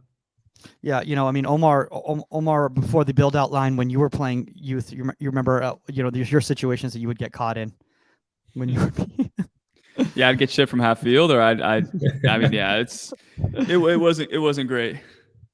But it also wasn't realistic to the game. It wasn't realistic to the game because that wouldn't happen at the higher levels, because again, the skill sets of the players would be very different and the dimensions would be very different. So now you're playing a different game. You're teaching a different game to these young goalkeepers that isn't going to be realistic. I love the fact, Dean, and I forgot who brought this up on a recent podcast, but I think Saskia brought this up. She said, why would you, in a small-sided game, train your goalkeepers to play a specific way that is successful for that small-sided game, but it's not going to work in the 11-sided game? Now you're teaching them to play the 7s game as opposed to the 11s game. Exactly that. But I think that's where the coaching comes in, as even from goalkeeper side of it. It's like, look, this is what the drill presents, but let's try and find a way to flip the perspective so we're working on something that is easily translatable to the 11-a-side. And I think that is, again, when you work with the goalkeepers enough, you start recognizing patterns that they may have, and you say, hey, today I want you to work on playing the front foot. Today I want you to work on your prep touch. Today I want you to work on your communication to try and receive the ball in difficult areas to provide a solution for the team. So there's ways around that stuff, I think. But again, you have to be really, really intentional with those days and recognize what the session plan is from the coach. That's it. As long as you've got a clear message and a clear identity to what you want to do that working week or that 6-week block, that's brilliant, because the goalkeepers have a clear identity to what they want to do. It's when they've decided to clip a ball into the 8 and the coach says, no, you've got to play into the 5 or the 6, and then you play to the 5 or 6, they get caught, and they turn around and go, why don't you play into the 8? And you go, well, I just did, and you've just told me not to. That's where at younger age group, you need a clear message. And to be fair, I think they're in the academies here, they've started to be a lot, I wouldn't say nicer, but a lot easier on goalkeepers. Mike, I go ahead, Omar. Just real quick to your question that you asked earlier, I think in terms of like the triggers, I have a few. One is we had situations here sometimes where our center backs don't want the ball. So it's like sometimes our goalkeeper just plays the center back just to play him, when in reality, or because he's so close to him, he's playing him like a 3-yard ball back to him. It's just like handing a grenade to somebody. You're playing a 3-yard ball, and now you as a goalkeeper are in an even worse situation had you not just played the direct ball yourself, or drop the center backs a little bit deeper, so that if you did get that pass back, you have a little bit more, let's say, like a bigger window to find an end pass for us. So that's one thing, is understanding who your personnel is and do they want the ball. The second one is like, is your team set up to play short? Or is the flow of the game in such a way that playing short right now would create even more stress to the team? For me, it's like, okay, if we played 2 or 3 times short and they've almost scored from them, or we've had trouble building out, mix it up a little bit so that the press isn't so continuous. Let's play a big one or play into one of the wing backs and then get us out. And let's build from there. So understanding that there's a concept, but the context of the match is super important, and then playing within that. Yeah, no, I love what you just said right there, Omar. I want to do this right now, Dean. Is I want to throw a few pictures up here, so I want people to kind of get an idea right here. Are you comfortable with us playing, Josh's some of Josh's stuff, which is so with obviously the clips you sent me, Michael, with Josh at the time, we wasn't at the club then. Okay, gotcha. I'd never met Josh before, and it's the first time I've actually seen this. Okay. So let's pull this up, because I would love your thoughts, and maybe if Josh is watching, or if he watches this later, maybe he'll have some thoughts as well too. So let's see if we can get this up here right here. So I think this first one starting is actually on a throw-in right here. Yeah. So this is just simple throw-in. Just on this, Michael. Obviously, I'll just explain the background here on Josh. Josh is out on loan to Ebbsfleet. And like I said, this is prior to us coming in. So these are the clips that I first see earlier today. Before he actually throws it, my first thought is recognising who you're playing with. I don't know if this is Josh's first game. I don't know if this is his 10th game on loan. I'm not sure. But Josh is left-footed. So the first thing I'm thinking of is, right, one, we haven't moved the opposition. So if you let the video play, and I'll talk through the video, it'd be easier. Yeah. So we started a quick throw, no problem. Okay. Her catalogue of mistakes straight away. One, if you can go back, if that's okay, Michael. One, sure. You've got to look at the throw. Two, if I'm the goalkeeper now, and if their method was to play out through the goalkeeper, I'd be telling the centre half to go out, so there's more space to play. And if the centre forward then goes into the goalkeeper, there's a potential starting point of the centre half receiving the ball from the throw-in. So one, I'd look at the throw-in type. Two, the detail of the pass back to the that took the throw-in. I don't know if that's the opposite centre half or the right back. But I'd look at the structure that you're playing a throw-in to a keeper that's got a two-man press. The two lads that are working with him, I don't think they've worked on it, and that's my opinion. I could be completely wrong. But it seems to be there's no structure in where they want them two guys to be, because one, they haven't moved since the throw-in, and two, when it goes back to the thrower, they just set a press. And I think, if I'm being brutally honest, I think the throw-in's terrible. And now it is those quick throw-in, and they've just dealt with it. That's my opinion. Omar, anything you want to add? I mean, to Dean's point right there, I think that's huge when we're talking about like small-sided games and how it translates. I don't know how many times I've seen a center back occupy the same space as the goalkeeper, and I'm like, dude, you have to understand, like, do you want pressure on you, or do you want to do the exact same job as a center back? No, you need to force that guy. Yeah, so if it's like, so it's like 6v6 and we're playing like a 3-2-1 or something like that in training.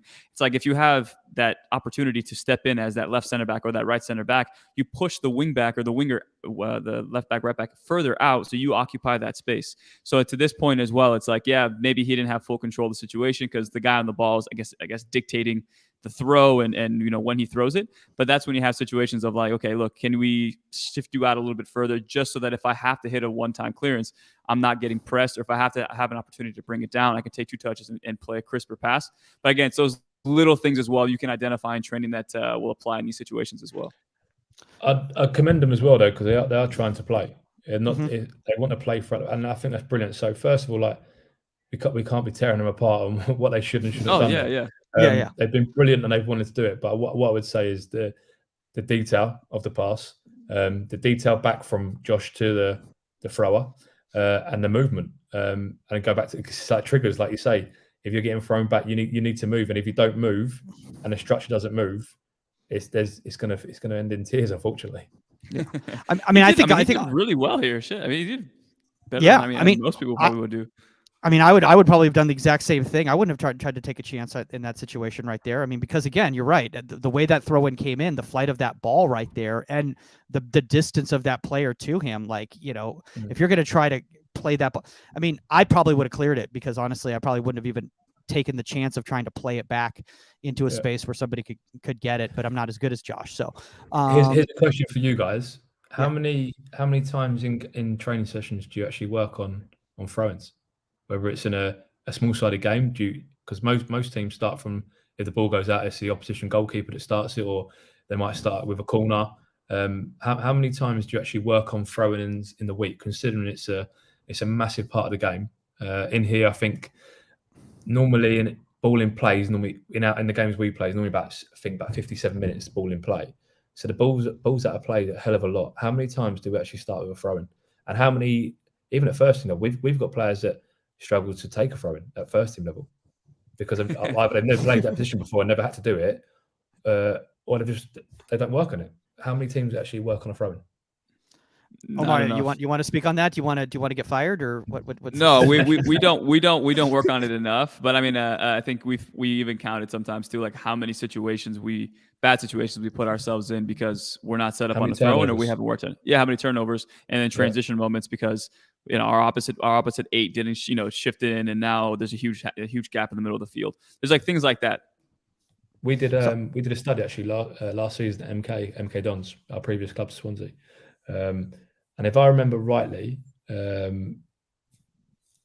think we conceded 9 goals last year from us taking a throw-in, where we either not set up properly or we've rushed it, and the team countered and they scored from it. So we conceded 9 goals from us having the ball actually in our hand, which is not good enough. Wow. So it's a lot. It'd be interesting to see how many teams concede from their own throw-ins. I'm just thinking about right now, just in my wheels are turning, is like I kind of want to do like a throw-in session with goalkeepers this weekend. It's like that's kind of what I want to do is just work with them on that. But honestly, seeing goalkeepers make the throw-ins, that I'm really concerned about that. It's gonna be rough at the younger ages. Let's move on to this picture right here. So now this is a restart and a goal kick right here. So quickly plays the ball. But here's the thing, and Omar brought this up earlier as we play this right here. Were the players set up, Dean, before he played that ball? In my opinion, it seems like it's the traditional, you've got to play, and it's the nearest player to the ball, and he's decided to play to the right-hand side. I don't understand why they've played down that side, because obviously we can't see the further onto the clip, but I can only imagine that the player that's received the ball has got a player up his back and is probably going to end up going back anyway. For me, personally, I'd have cleared the space with the number 4 who's on the edge of the box. I'd have cleared the space, tell him to move. You've then got a 2v1 versus number 11. If Josh decides to play to the right-hand side, for me, Josh should go back into the roundabout the penalty spot. And if he bounces it, then you've taken the press out of the game already and you're one man down. For me, the only way it's fair from a restart is if the opposition goalkeeper decides to defend against the other goalkeeper, because it's 11v11 in terms of players. So if you've got a 2v1 and you break the press straight away, you're already in credit in numbers. Yeah. Omar, anything you want to add to that? Keep playing it. Okay. Start from the top. Here we go. So puts the ball down quickly. Player sets up. See, for me, the purpose, again, it's a purpose. What's the purpose of that pass right there? How did that pass? If every pass is supposed to increase our percentage of a chance to get a shot on goal, what exactly did that ball do right there?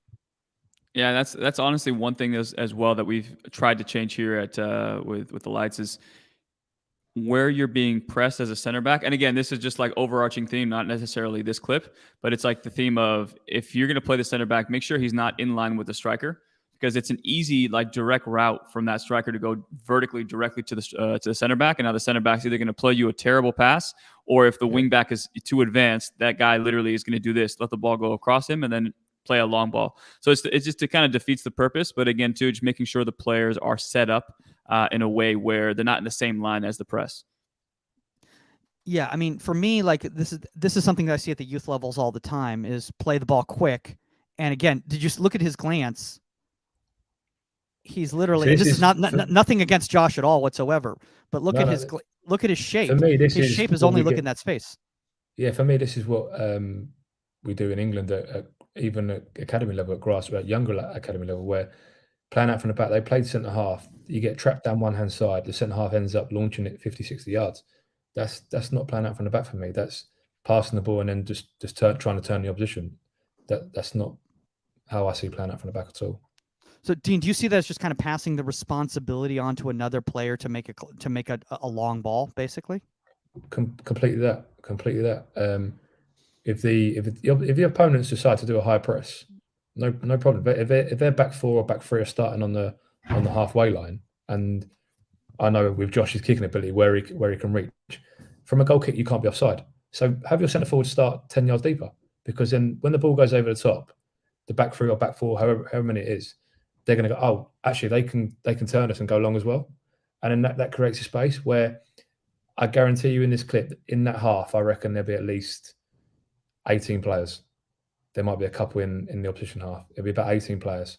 So you probably have a 9v9 and a half.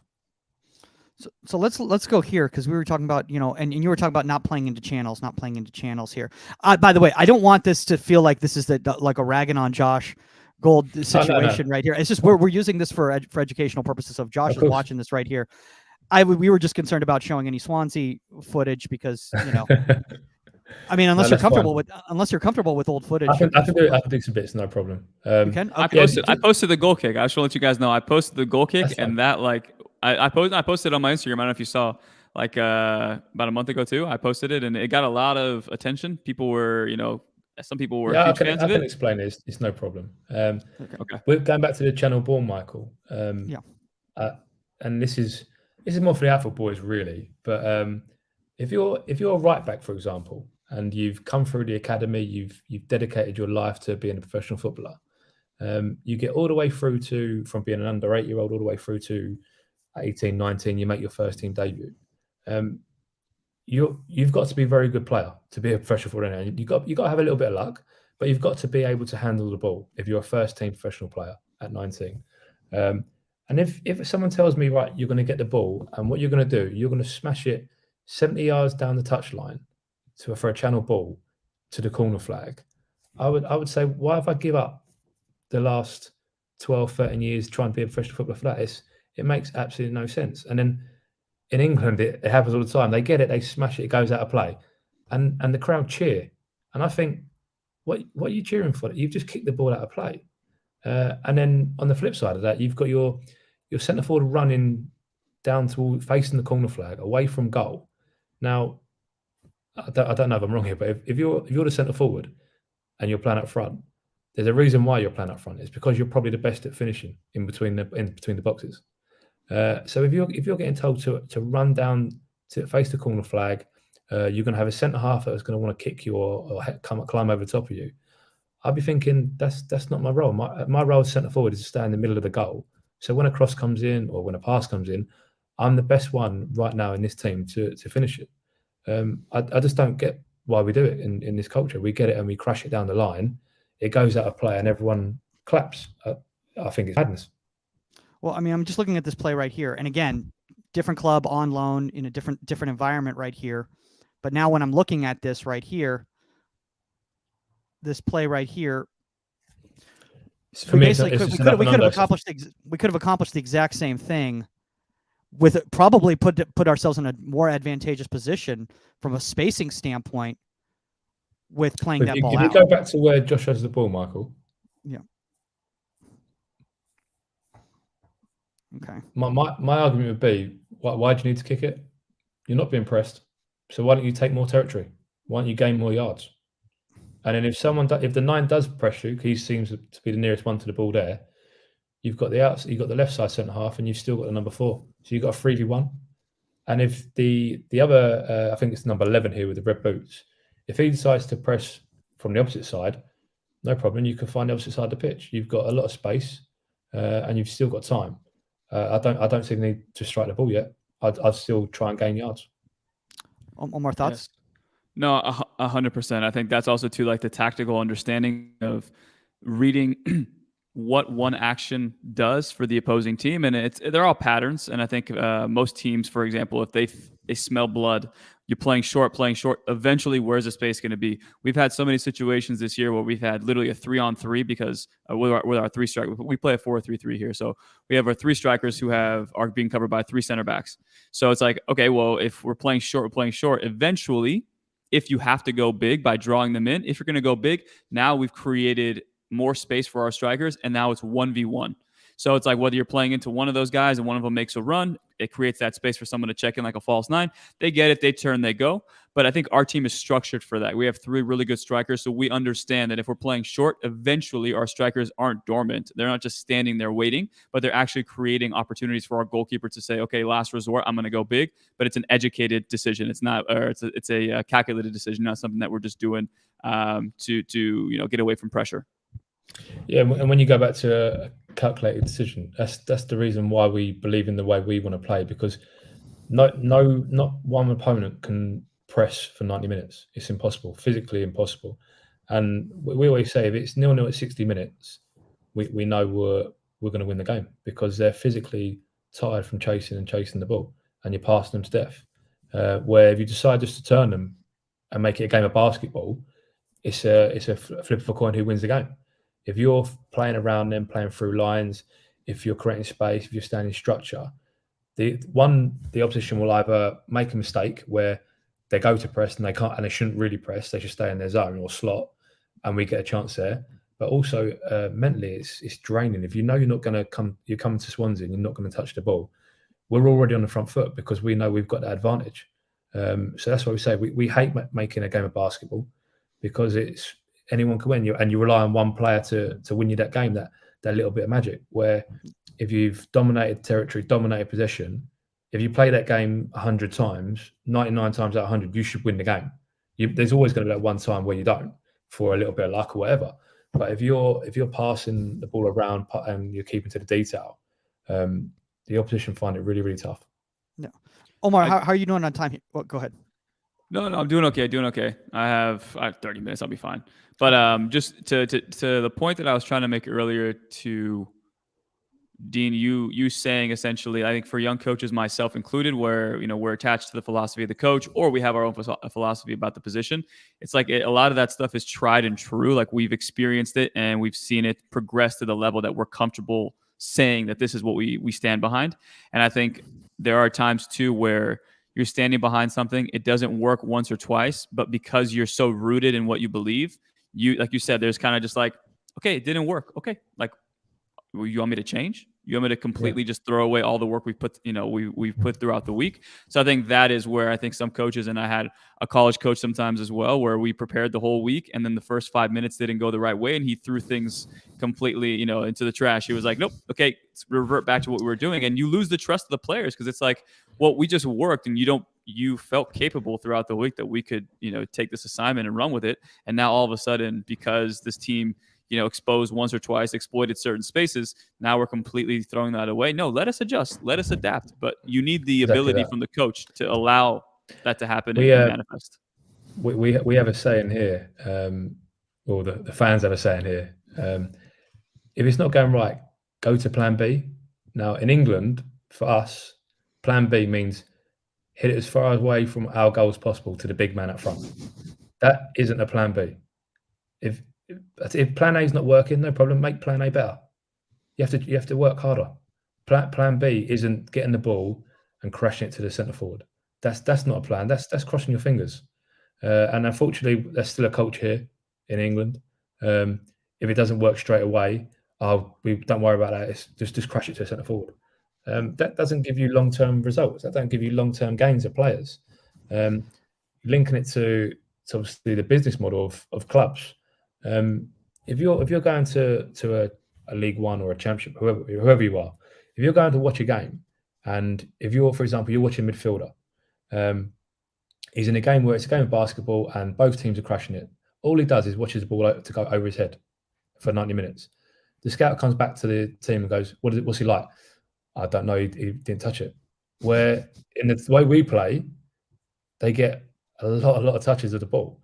What's he good at? He's good at manipulating the ball. He can turn off his right. He's not so good on his left, for example. But when you go to games, I've been to so many games where you go to watch a player, and not just goalkeepers, outfield players as well. What was he like? He didn't touch the ball. What do you mean? Oh, he was in the air for 9 minutes. And that's where, even now, people that I speak to in the game, they're recruiting. What do you need from a goalie? It needs to be big and needs to be able to kick it. Right? Okay. What do you mean kick it? He's got to be able to turn them. Okay, so how do you play? Yeah, we just crash it forward. And you go, okay, at least you're honest. I get that. But it's when people say they play, and if it doesn't work after 2-3 minutes, I'll just hit the channel, go long, and you go, well, you're never going to be sustainable because you told the players that whole week, this is what we're going to do, this is how you're going to play. And after 2 minutes, you've changed and you just kick it. And for the other 85, 86, however many minutes left, the players are looking at you going like, are we just going to keep doing this then? Just keep crushing it. And it becomes chaos.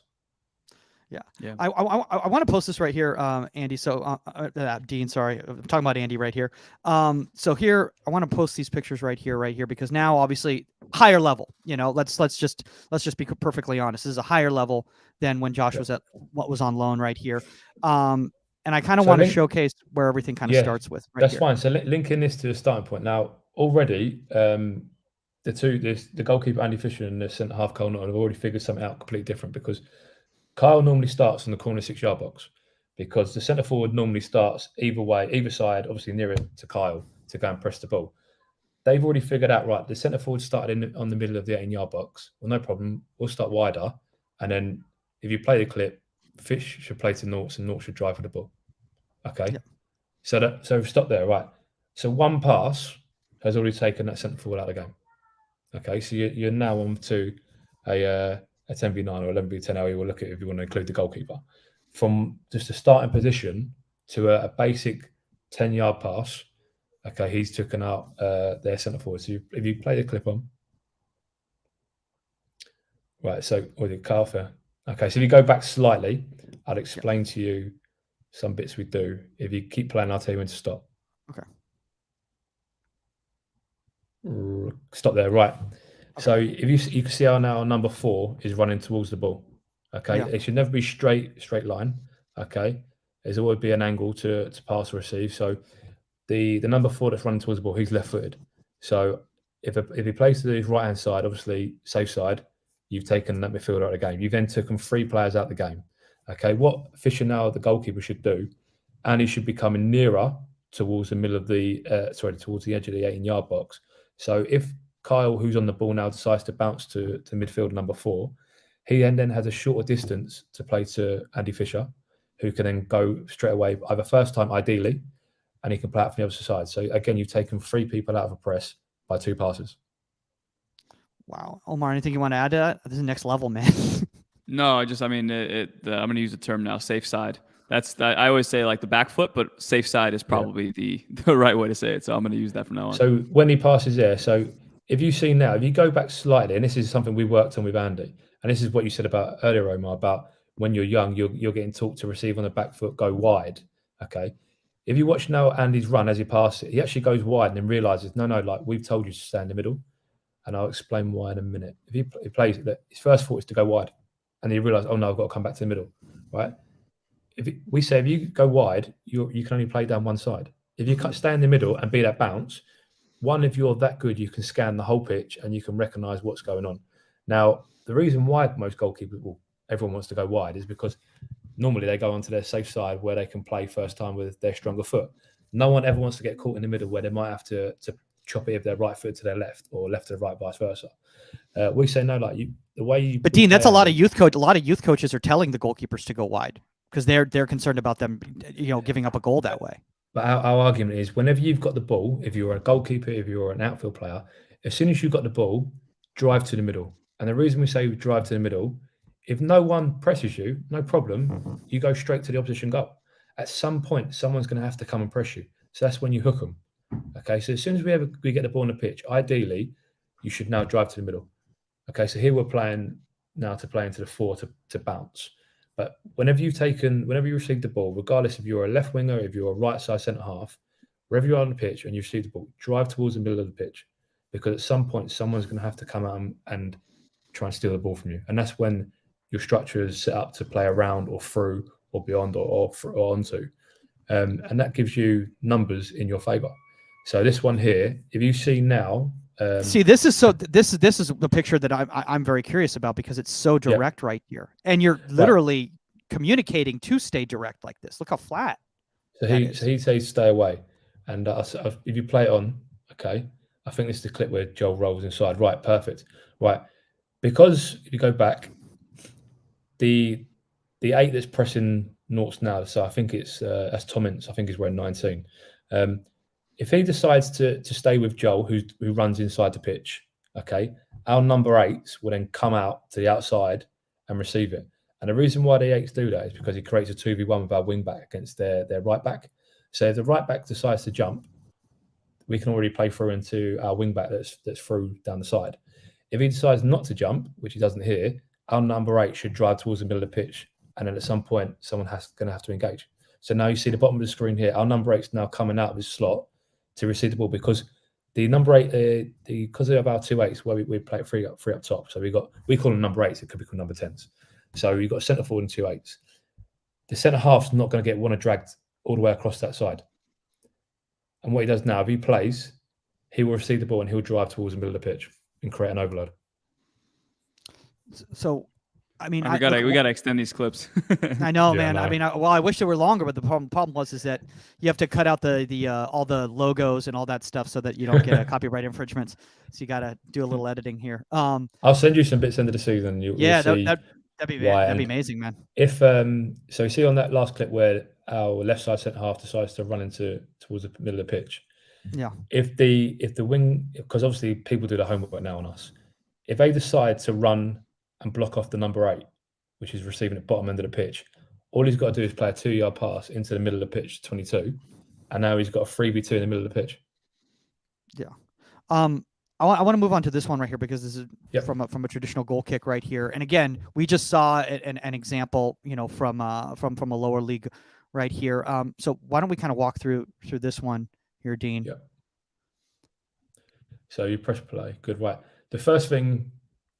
Listen, we're not happy about this clip, by the way, in the way we play. Okay. No, it's fine. The first thing we say is how to receive the ball. He runs straight at our goalkeeper. There's only really one way for centre half's going to press, centre forward's going to press, and it's straight down the line of the goalie again. Luckily for us, Andy Fisher's capable to do this kind of play. If you go back slightly, what we say should have happened here is once he bounces again, good. Play now. So you play from Andy. So bounce to the goalie. Good. And I'll tell you when to pause it. Okay. Play. Pause now. Right. Okay. So 2 things should happen here. Bottom of the screen, you can see our other number 8, left side number 8. He should be higher. So he should be able to receive this pass in between the passing lanes of the 2 players being pressed. So bottom end of the screen. Also, our right side centre half, when Andy Fisher plays back to the number 4, our right side centre half should be running towards the ball, so he can leave it soft to either play through to the other side, to the other centre half, or Fish should be really aggressive and go beyond the 6-yard box to take the press out from the centre forward. Does that make sense? So he should be able to leave it soft now to either the right side centre half, so he's going to close the distance, so the right side centre half can then punch it across the 18-yard box to the opposite centre half, or the bottom screen is where our number 8 comes to receive it really high. So again, the left back doesn't want to come out all that way, and it's just poor execution from us. It's something that we've actually said today about it. It's poor execution from us. 1, the pass, with how we want to receive the ball. 2, where we are in our slots. 3, we haven't gone to meet the ball to close the distance, so we can punch it out straight away. So to be fair, from us, that's not great play from us. See, this is why you're coaching at your level and I'm coaching at my level, because I thought I didn't recognize any of that right there. I was like, actually, this is wow, look how brave they are. Look how well played. If you stop on that clip there, you've actually got a 4v4 in the 18-yard box. So we've done something wrong because we haven't taken anyone out of the game. Omar, do you recognize all this? No, I think what you look at sometimes too, and I think just for me, it's like you find the open man, but at the same time too, like we talked about before, it's like when you play that ball, can you already think about an idea for this player and where they can go with the ball next? You see here now where he plays back to the goalkeeper. If you play again, okay, right, play, good, right. So the lad that's played it's decided to go to the edge of the 18-yard box, right? So what happens now? If he leaves it soft to the right side centre half, he should be able to sprint behind the midfielder that's pressed, and you would notice that he's out of the game. So he'll be able to receive the ball in the middle of the pitch from moving 3 or 4 yards, because you've got 2 choices now. Where the right side centre half goes into the middle of the pitch, if he receives the ball by the 18-yard box, so the corner of the 18-yard box, he can either bounce straight across the opposite side of the pitch, or he can actually play the pass to the man that played him the ball. Does that make sense? Yeah. And I'm recognizing now the situation that you're talking about right there, and I didn't even see all of this until you pointed it all out. The number 4 that plays to the goalkeeper then bounces. If the number 4 plays to the right side centre half, if the right side centre half's closer, okay, he has 2 choices. He punches to the opposite centre half, or because the man that's pressing our number 4, because of the distances between him and his teammate, he can easily slide a ball through to the middle of the pitch, and our number 4 then receive it facing the opposition's goal, and it had taken out 4 players from 2 passes. So I have a question here, Dean. So what do you do in a scenario like this afterwards as the goalkeeper? So do you bring any of this up? So we'll review it.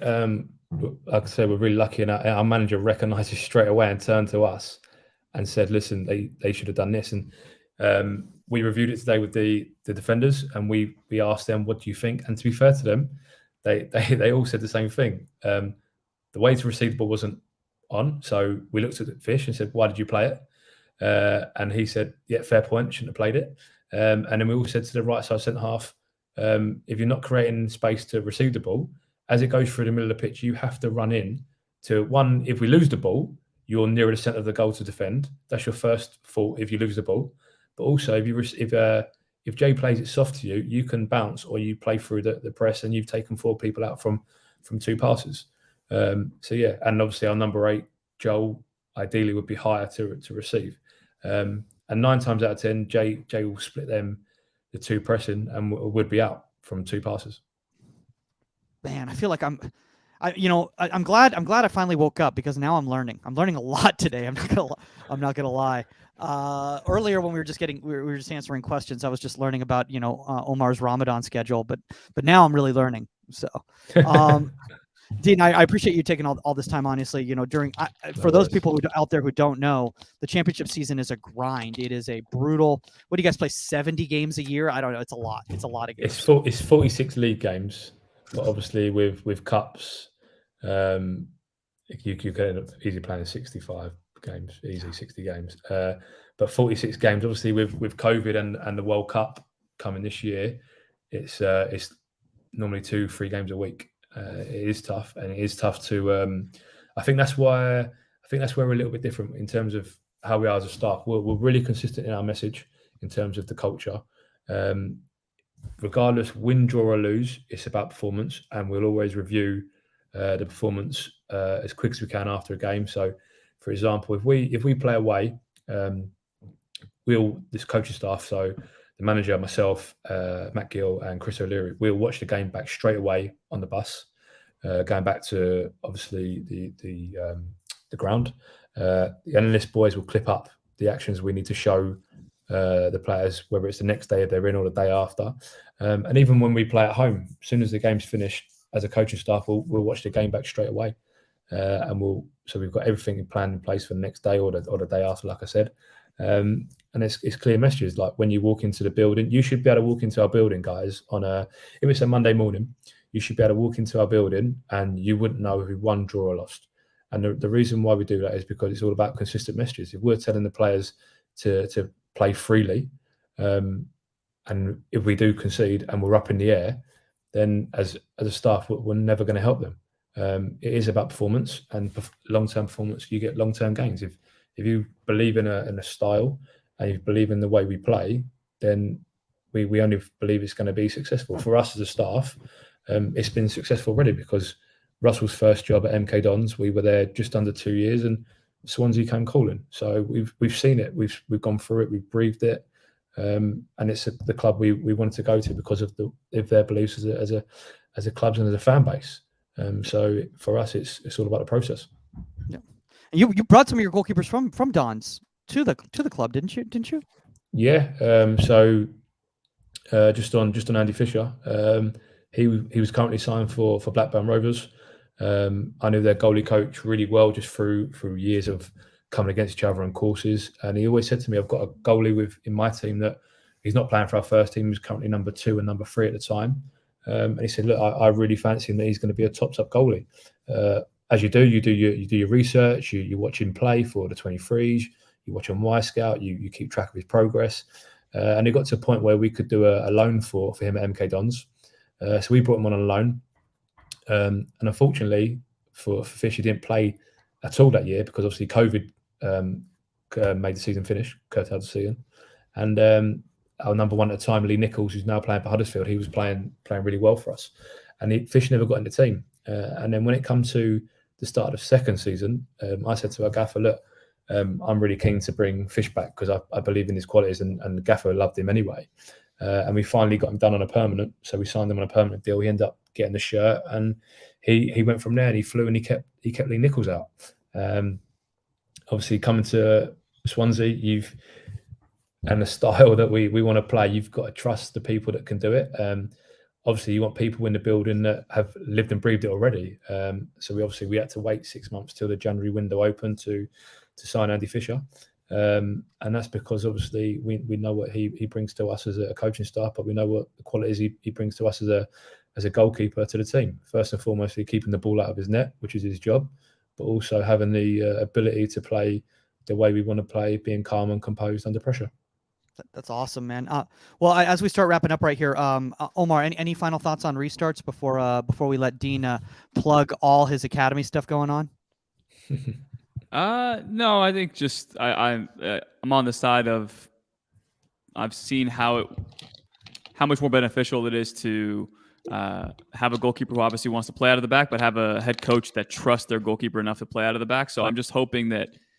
I'm just hoping that in the future, as the game progresses in all parts of the world, that training build-outs and more goalkeeper coaches can speak on build-outs the way Dean just did. So I'm hoping I'm trying to follow that path as well and recognize things that we can break lines or find the strong side or the support side of. Was that what you said? Support side? Is that what it is? Safe side, we call it. Safe side. Oh my God, I already forgot it in 10 minutes. But Omar, where did you take your notes? Where you got to take your notes, dude? You got to take your notes. I thought that was gonna stick. I didn't need to take a note, but yeah, I think that's, to me, it's an important topic, and I think that the way the game is going, the goalkeepers nowadays from a young age need to be able to be a part of the rondos, be a part of all the build outs, and hopefully. At the end of the day, it's just like who can play those situations better. But everybody from the foundational phases can play it. It's just giving them the freedom to play. Yeah. Sure. By the way, guys, for anybody who had a bunch of questions on here, guys, we had a bunch of questions on here. They weren't really relevant to the topic. So better place to put that is probably in the forum on the Union. If you haven't joined the Union yet, guys, it is very simple. All you have to do is go straight to this link tree that has Omar Zini's name on it right there. It looks like it's an Omar Zini fan page. I promise you it'll get you to the Union goalkeeper community or unionsports.com on the desktop. Guys, put them in the forum questions, guys. A lot of great goalkeeper coaches and players and parents and everybody all engaging on there, and they're going to be able to help answer your questions. Also, Dean, I'm sure we'll be able to get back to you on social media. And Dean, we'd love to get you involved on the Union in some capacity. I mean, your stuff is awesome. I've been watching all your stuff that you've been posting online. With that being said, tell us a little bit about what's going on with the Dean Thornton Academy. So I'd done it years ago. I decided to start my own goalkeeper academy when I was coaching at QPR. And the biggest mistake I made after maybe a year of doing it, I'd just come away from it. So years again down the line, I decided to do it again. I've got a goalkeeper centre in Maidenhead, which is obviously where I'm based at the moment. I actually moved to Swansea next week, so I haven't got to do the 3-hour drive up and down the M4 no more. So brutal. It's not great. But yes, I've got an academy in Maidenhead, which runs on Fridays, and I've got an academy that runs on Wednesdays in Reading, and that's just all goalkeepers. So it's all different grassroots abilities. Got my coaches. One's worked for Watford. The other goalkeeper coach works for Arsenal. Working at all different levels, from foundation to professional development phase. But it's just given the keepers a chance to get some goalkeeper training, really, because obviously at grassroots level here you don't have specific goalkeeper coaches. You might have a dad that wants to step in and take shots at the goalkeeper, which is fine, but it's obviously trying to get them a level of understanding the role, understanding the capacity you need to be a goalkeeper. Most of them just want extra training, which is fine. From a fitness point of view, it's brilliant because obviously they're getting out of the house and not on their their Xboxes or their PlayStations, which you see a lot of kids do now. So yeah, it's just a session a week at Maiden, a session a week in Reading. And I'll be really honest, is also for the fact that I know I'm going to get sacked at some point, whether it's in a year, 2 years. You're never going to stay in the game, however good you are as a coach, whether you are bad as a coach. So I've also done it as a business opportunity as well, where if I do get sacked at some point, I can go back to that, and I can obviously spend more time myself there. So that's why I want to branch out and obviously build a business for myself, but also to give the keepers the support that they won't have at their local clubs, because it's just not a necessity to have a goalkeeper coach. So it's just giving them an opportunity to enjoy the role. Well, I love it, man. See, Omar, you got to have outside projects going on, because you never know when you're going to get sacked in the professional world. Well, Dean, if people want to reach out to you, is at DT Keeper Academy. Is that what it is? I'm trying to think of my Instagram, because I've got two. I've got a personal one and goalkeeper. It's Dean Thornton Goalkeeper Academy. Dean Thornton Goalkeeper Academy. Yeah, I'll just double check so I'll make sure I don't have it wrong. Yeah, we'll put it in the show notes. Don't worry about it. That's fine. Feel free to fire in some questions. No problem. Obviously, I'll answer them as quick as I can. Yeah, it's just Dean Thornton Goalkeeper Academy. Great. And guys, obviously, if you have a question or comment for us, contact at insidethe18media.com or at Goalkeeper Podcast on all socials, including the Union Goalkeeper Academy, guys. If you have a guest suggestion or topic suggestion, also throw it out there. If you want to reach out to Omar Zini, you know where to go. This channel right here at ProGK Academy _ on Instagram. If you want to reach out to me directly, at Michael Magid or michaelmagidcomedy.com.